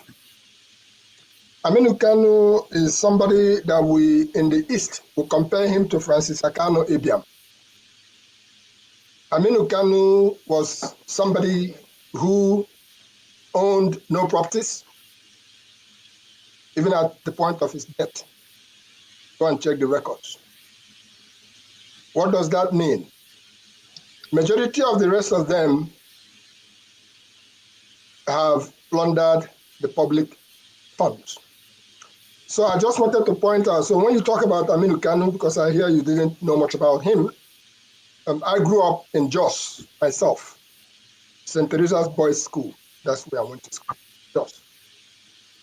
Having said that, we look at the international relations and they're going to Chatham House to speak. They consider it the world stage. I'm of the opinion that as they do outside, let them also do at home. But they have disregarded the masses whom they are supposed to be speaking to, the masses who are supposed to be voting for them. Yes, going to Chatham House is good for international relations for the face of Nigeria because we don't exist in a vacuum. But they should also try to make sure that we don't disregard our own press pool at home. They disregard our press pool at home because that's where they're supposed to be facing. The person when in house there for fire, they burn. They carry knife, they chase rat. It's more like that. And talking about the images that are being out there, perception is everything. The agreement and agreement, when you talked about Atiku, it is because they kept moving the goalpost. That is what they are suffering there. Even at that, some people blinded in Southeast are still believing that they should go there and bring PDP back to power. I'll move on to something else. It's all about money. Money, money, money. If you don't get money, you don't go Chatham House. And if you don't have any good thing to say, you would stay away from Chatham House because you are afraid that when you are faced with the international press, you may end up blah, blah, blah, blah. Whatever that means. It is a crime shame that if we, as Nigerians, end up re-electing anybody from APC to lead Nigeria, mark my word, what you've seen now is a child's play. Because you are talking about a place where I was looking at a young man lamenting a contract that is supposed to have been done at Somobins or somewhere. And you see that contract being done somewhere in Sokoto or somewhere else. They are playing a serious game that should be brought to the forefront so that we all can see. You don't mount a signboard in my village about a project that is being executed, supposed to be executed in River State. Let's look into that sooner or later, because that place is a pool where the kind of trading that is going on there, it cannot stand in a place like the United States. You will be recalled. You will be very, just like Santos. Santos can go there, but he doesn't sooner or later come back. After all that said and done, you go back to equity.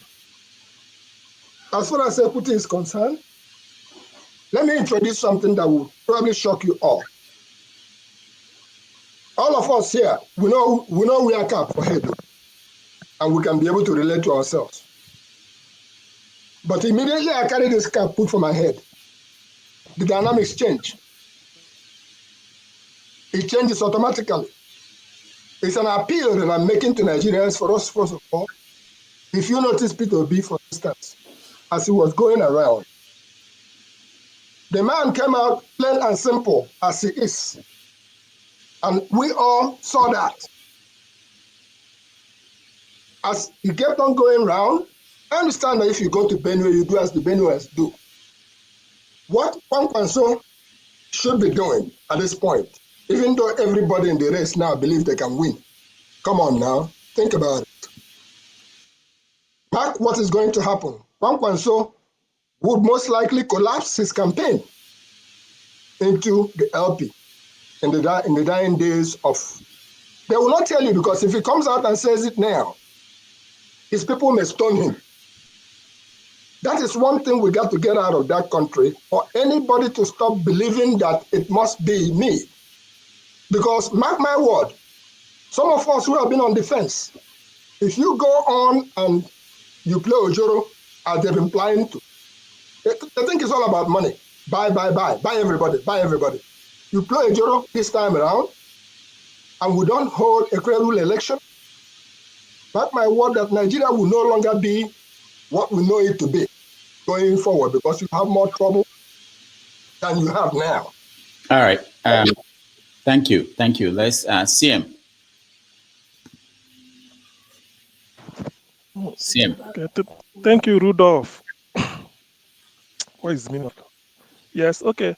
Thank you. On the Chatham House, as a principle, I've never loved Nigerian leaders going to Chatham House, because me, this is a personal opinion. It evokes this aura of a colonialism continuing. I do go to speak you parliament to address you, because that is articulate their foreign policy. But going to Chatham House, just to go and to me to colony trying to be king just in that they say what is worth doing is worth doing well. If you go there, waste try to give me a pass mark above average or answer what he has been answering all over in Nigeria. CM, it doesn't help. So he gave CM. a good himself. That far it goes. Then I think it must be CM's to device address that is freezing. the Maybe way I don't think it's the internet. Yes, CM. Can it? Dr. Damages. Yeah. Give me a minute. Let me correct what Mr. Bello stated here concerning Peter B's accusation of deporting some yes, Nigerians, right? Can I know? Can I know? Sorry. No, just a minute. I just want to correct that impression, because some people may think that it's true. It's a lie. And even what's his name? Some media houses, including the vice presidential candidate of P2B, who is an Fulani guy, has debunked that. It's a lie. Never existed. I was in Anambra State when P2B was the governor. That did not happen. However, it happened in Lagos State when Fashola was the governor of Lagos State. We all know most Nigerians are, some Nigerians are beggars on the street of Lagos.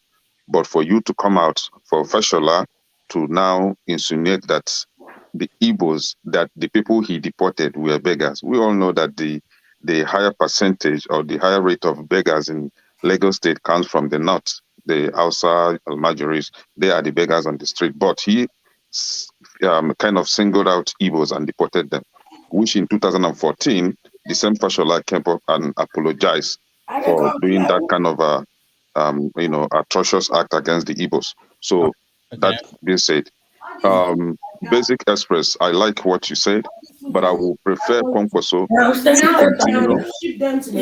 Yeah, I would like Kwankwaso to continue with his campaign. Never join Labour Party. I think that will, give P2B a better leverage. Let him continue with that. Destroy the voters in the north and keep P2B going. I don't think joining P2B. All right, Kenny. Thank you. Sorry. Hecho.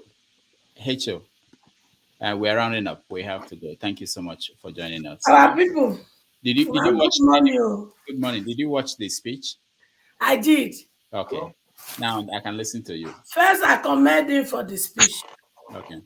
You know, go do nonsense for them. Going to say do like a Milocon. I for slap her from here. So he talk, letting her for talk. If na me did there. But I haven't finished.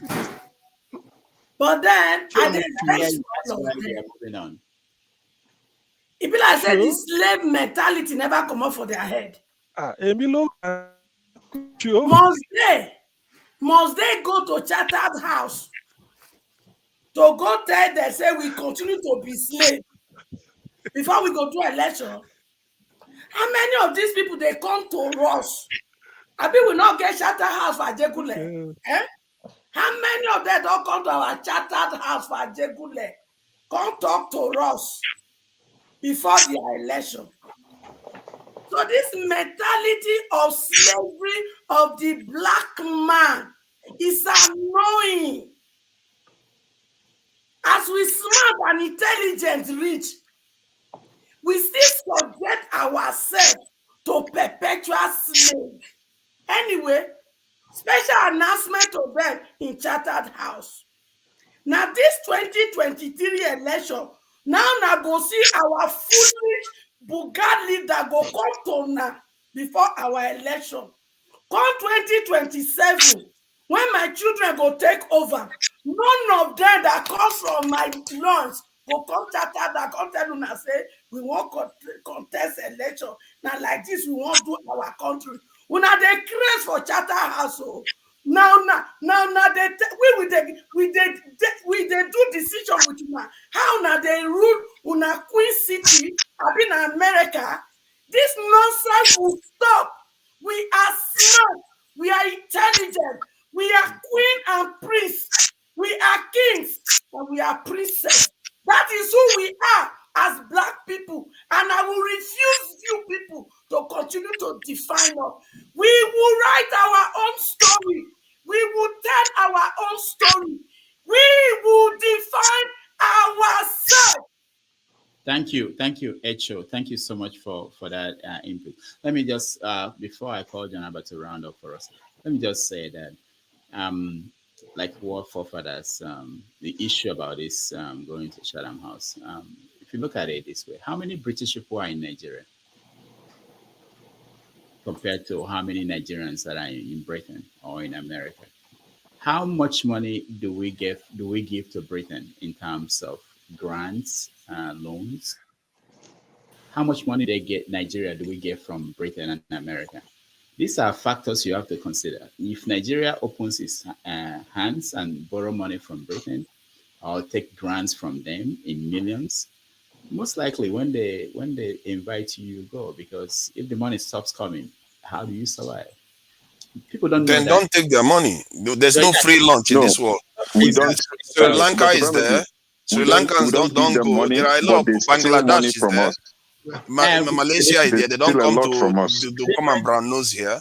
But what I'm saying is that, if the United States gives you 600 and something million every year, when they call you, if you are going to run for president in that country, Nigeria, and they get a call from whoever is in the White House to come, you go. Because that Meji. Now The money they are giving us is actually to bribe our politicians. They are bribing our politicians before our own eyes to keep us where we are. I agree with you, What did but they can do? you All have those to. money when they thief, when they take do CPN for their various houses. If we pack out together, we go still go borrow. I mean, We don't need their money. I think that's why we say we should do need the their maths. money. We need We to do are the rich. maths. I think me and Sia, we talked about we need to do the there, maths of what we have in Nigeria so that Nigerians will know the money that we can generate ourselves without needing even oil.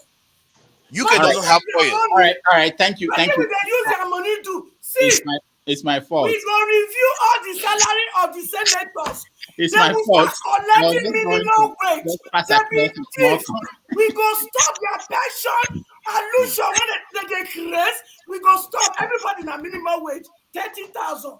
You hear me? All the money when they take pay them 30,000. for retirement is Wow. annoying. That enough That's is harsh. enough for us to stop borrowing. Stupid, idiotic. Madam Hoa, all 5 fingers are not equal. Hold on. Let me just say one more thing, not to provoke more reaction. But Femi Adesina, he had an interview recently where he was asked why did Buhari not remove the subsidy, being that before he became president, he was sure that there was no subsidy, that it was a fraud and everything.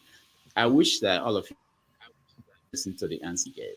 Sometimes, sometimes we might What was the have answer? Basically, he was saying that when he got there, he discovered that the government will not be able to survive if they remove the subsidy. And they couldn't take that risk, and they didn't remove it.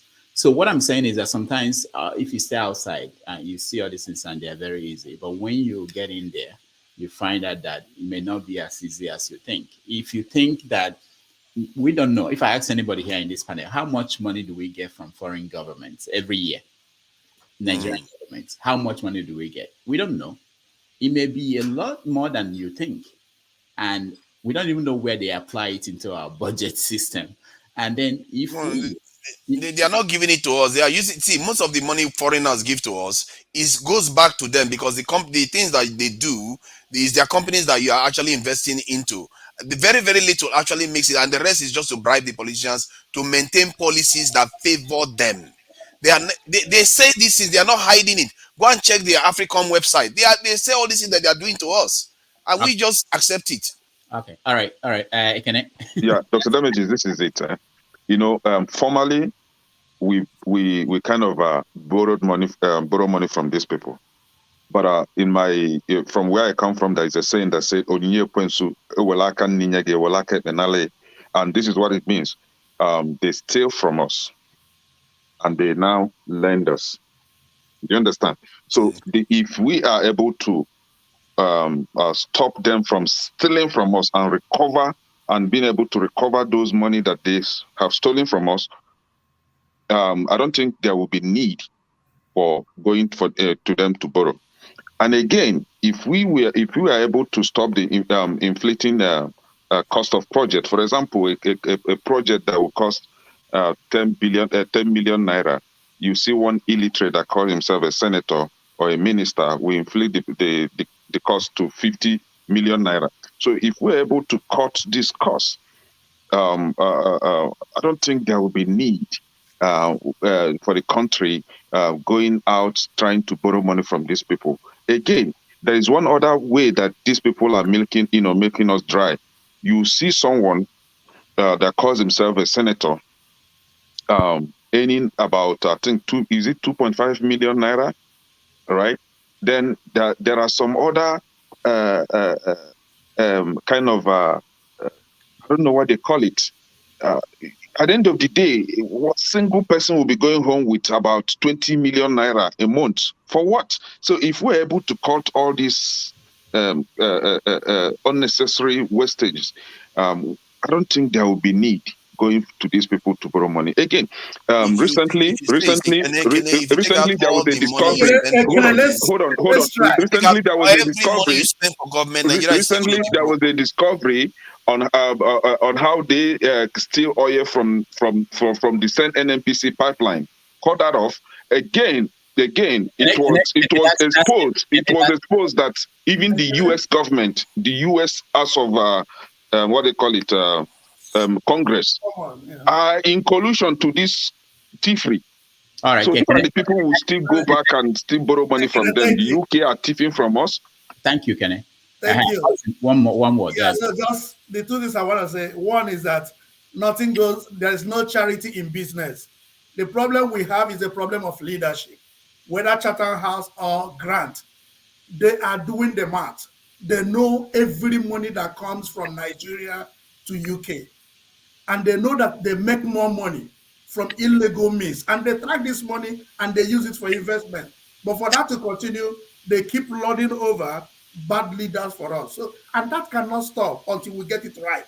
If we vote somebody that can say, hey guys, we are equal, we are also going to do our own math. Look at how much of our money that is going out is not going to go out again. Now you become equal. You sit on table. You can have a dialogue. China was treated this way until they got a leadership that was brave. They shut their door. They fixed themselves. They now sit on the same table. So, but until we get that leadership, we're not going to be on the same table. For now, we're not on the same table with them. So that's why we'll keep going there until we get leadership. But this last point I want to make, I'm so disappointed the way Bello came in here furious because he thought that somebody made an ethnic statement, but he ended up behaving like a slave master, standing in our front, telling us that somebody will be our president without any justification, without being fair to us. I mean, it saddened me that you're telling me that Baba Blue, justify why Tinubu should be the president of Nigeria. All right. So you see what I'm saying, because now I have to let Bello speak because you can't just hang it. That's why I don't want interruption. Bello, go ahead. 1 minute. Thank you very much, Dr. Damages, for giving me this last shot. You see, whatever you say, you need to check your own mindset, okay? Wherever you say, okay, if you're talking about, okay, so what justification does Tinubu have? I can give you 10, I can give you 20, I can give, go on and on. Like I said, when I first came in, none of our leaders is perfect, okay? But at the same time, it doesn't mean like, okay, they don't have, I mean, their own positive side. If Tinubu, I mean, if people feel like, okay, Tinubu doesn't have the justification of the moral means or the antecedent to rule us, he won't have these enormous supporters that are following him. But at the same time, I want you to, check your own mind. Politics anywhere in the world is not a chocolate come and take my child kind of situation. Even in the United States of America, okay, that I mean, where we say we learn politics. I mean, we have to be factual. We have to be, at the same time, we still have to be politically conscious, okay, of the kind of environment where we come from. I'm only saying the fact, and you can call for my head. I mean, it doesn't. I don't Oga care. Bello Mechonu, Look, which look, fact you dey look, talk? Can I look, come in? Which look. Let me fact? let me Bello. tell. No, let If let you if Bello you let if Bello you feel, speak. let me say Echo, my please. I will say my Please, mind. please, please. You Please. see, if you Bello, go feel ahead. like politically speaking, if you feel like one party is kind of, if people feel like they are marginalized and everything, it is, you still have to use the political means. You are not going to, there is no other means, either maybe trying to call chaos or anything. It's not gonna, or try or insult others in the name of like, they are doing, we are slave masters or anything. You still have to use the same political means to look for a way to get power, okay? And there is no, and if you are not getting this power, you don't have any other person to blame but yourself. You have been voting in a particular direction for many years, you know. But at the same time, at the time that they are supposed to even consider you people, at the same time they still play you like Maradona. Who is to be blamed? You blame yourself, you don't blame others, you know. Nigeria is one, and for you to be able to play at the center stage, you have to do what? You have to play your game with, I mean, you have to collaborate.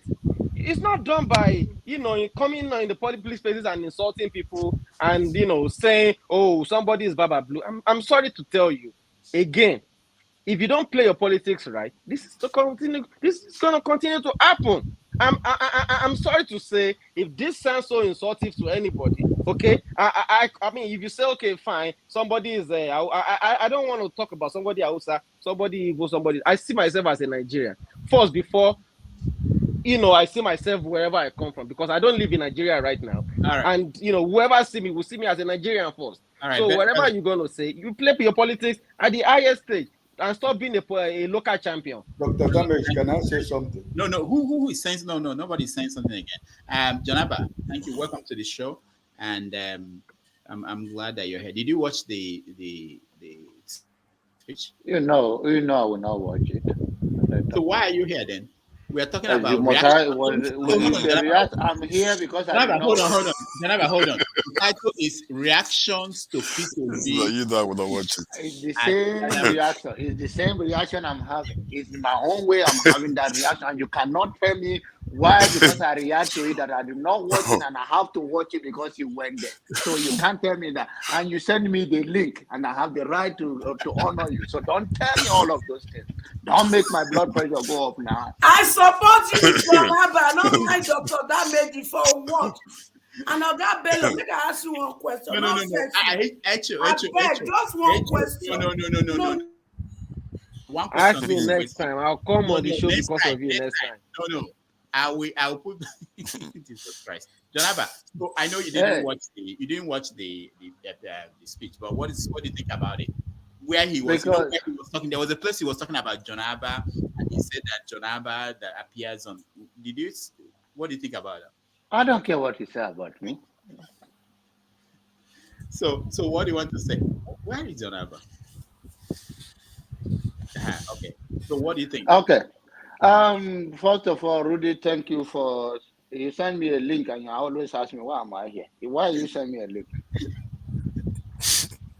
I thought you prepared. You watched the. I I don't. You listen to me. My stand never change. If Obi win, I wish him to be a good president to Nigeria and contribute to his own in his own way. I don't believe he's going to win. It doesn't matter. All the followers and all the agitators and all of those things. I'm not a fan of Obi. Obi is a part of establishment. He switch party doesn't mean he switch anything that have any policy. Anybody can write manifesto. I think Obi also is playing to the old politics by going to Cat House, wherever they are going, or wherever they go and talk. Obi is no different in any shape or form. It could have been more honorable for him not to go there and tell Nigerians, since the momentum is on his side, that I'm sticking with you. Let's live for one. But like some of the panel have said, the level we operate for now, we depend on them. But I want to say to those panelists that we contributed in the workforce, whether in America or in Britain or any part of the world, in one way or the other, and it's a modern slavery. That's the way they have brought us here. So they know that, and we have no choice for now until we put our act together. So be going there or not going there. I just come here to even tell you that I don't care whether I go there or do not go there. It makes no difference. I'm not to be fine. Even if you come to my neighbor, I'm not going to look outside. I'm sorry. Wow. Thank you so much. We appreciate you. You are very honest. All right. Thank you so very much, Madam H.O. Don't be interrupting. You are not the host here. I love you, Madam H.O.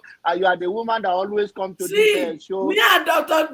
Damage, we party. I know now. We be party. No, be saying nobody else no go talk now. We know how I we know until Jesus come. All right, thank you so very much. I'll see you again, Dr. Damages. I have to leave before you can drive me crazy. My blood pressure is already going up. All right. Because of Obi, because of your hatred for Obi. No, I don't hate Obi. Let me tell you, Ambe from you know you are my buddy, but I don't hate Obi. I don't have a hate for my life is too simple. I'm enjoying my life than to hate anybody. I'm already a slave in another man's country. Then I go and hate him. Come on, give me a break. All right. Hate Obi for what? You want to say something? Yeah. One love. Yeah. What are you saying? What? Yeah. I can hear you. Me? Basic Express. No. Okay. All right. So you're muted. Basic Express is muted. Okay. Yeah, I'm trying to unmute. Okay. He's done it now. Okay. Just a minute. I really have to go. What I was just alluding to is recently Obi came to New York, and I'm pointing to Bello. I asked a publisher friend of mine if he was going to be there because I would be in New York. He said no. I said why? He said because he's a Tinubu guy. It was plain, straight. I said, can you send a representative? He said no. I said okay, no problem. We'll take it at that.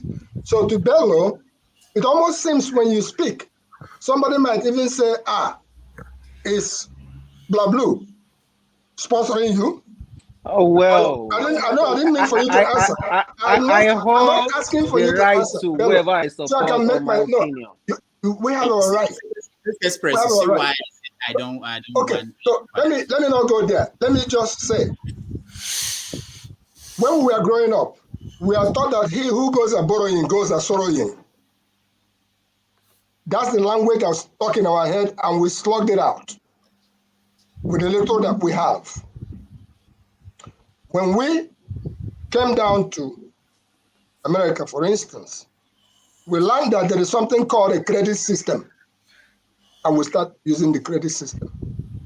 And when you look back at the reality of what is going on now, they have not stopped siphoning. When you talk about Britain, you talk about Shell Oil Company. When you talk about America, you talk about Chevron. When you talk about resources, folks, our folks are playing the game now. And what somebody like Peter Obi, if he doesn't win this election, it simply means that the international community, whose hand is in the till of Nigeria, don't want us to be free in this, and we have to be able to make ourselves free. Obi talks about agriculture. He talks about all the resources. We are so blessed, it's not funny. We are blessed more than many of these places. But because our people at home, even when they are going in, I will use, for instance, when they were talking about borrowing money from the IMF in the 80s, OUK, Ojuzo Kalu, he came out and said, if we Nigerians band together and bring out our money, we don't need the IMF. It's on record. And people loved him for that. He spoke that language. But then when he got into the game, it seemed like things changed. It looks like when our people go there, I don't know, there must be something inside that pot that kind of cloaks their faces, and they tend to forget all the good things they were talking about. So what am I concluding is this. The Obidati, people are seeing that these are people who are coming out to say, let's do the right thing.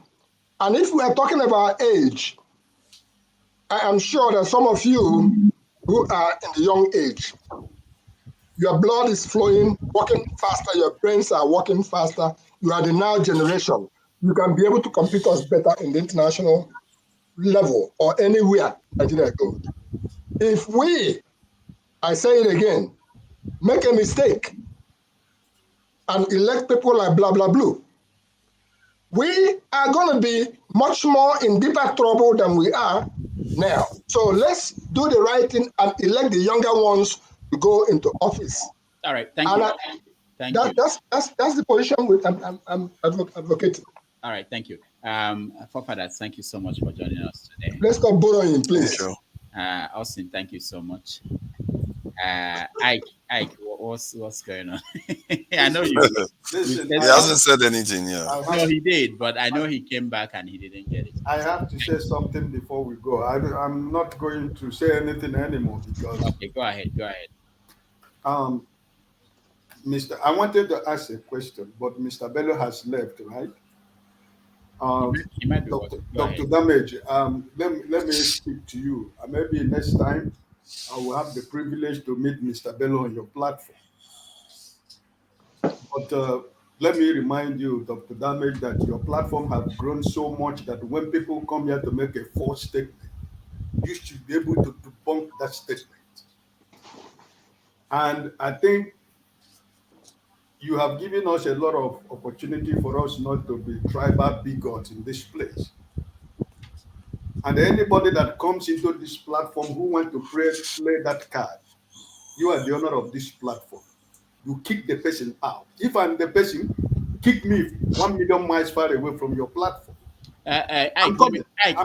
Hold on, because this comes up all the time, okay? The problem with that is that almost everybody here said something today that I don't know everything, but I know they are wrong. Okay? It may be even me, myself, I probably said something wrong today.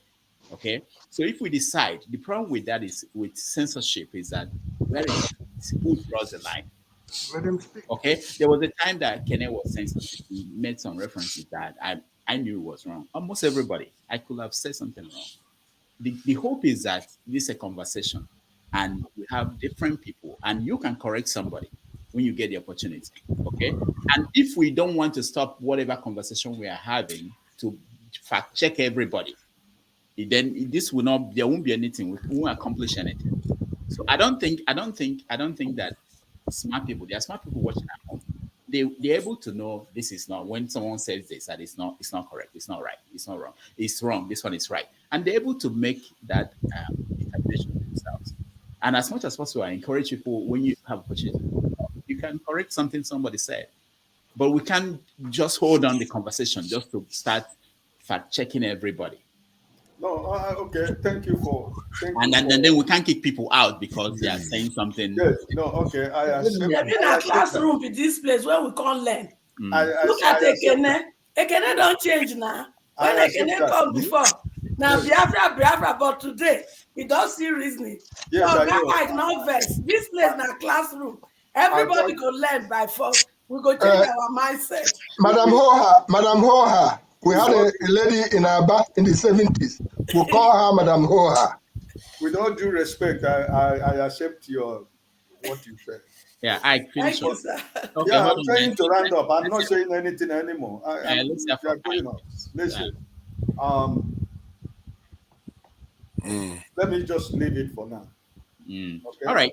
All right. Um, Thank you so much. And let's thank you guys for coming in today and joining this conversation. Maybe if I'm able to, depending on my time, maybe when one person does something, we'll meet again and for a few minutes and have a conversation after that. Okay. So thank you all for joining me. Those who watch at home, thank you. You can like I the bet before now go. Madam Make una Hoha, pray for Madam una Hoha, 12. Madam Hoha, Wait, see, Madam before Hoha. now go, I have a request. Make una pray for 12 of una young children. We are about taking them to Malaysia to go and do trial. And we are trusting God that they will pass their trial and they will be signed into club there and start Amen. their career. So put us Amen. in your prayer. All right. Amen. All right. Thank you. Thank you so much. And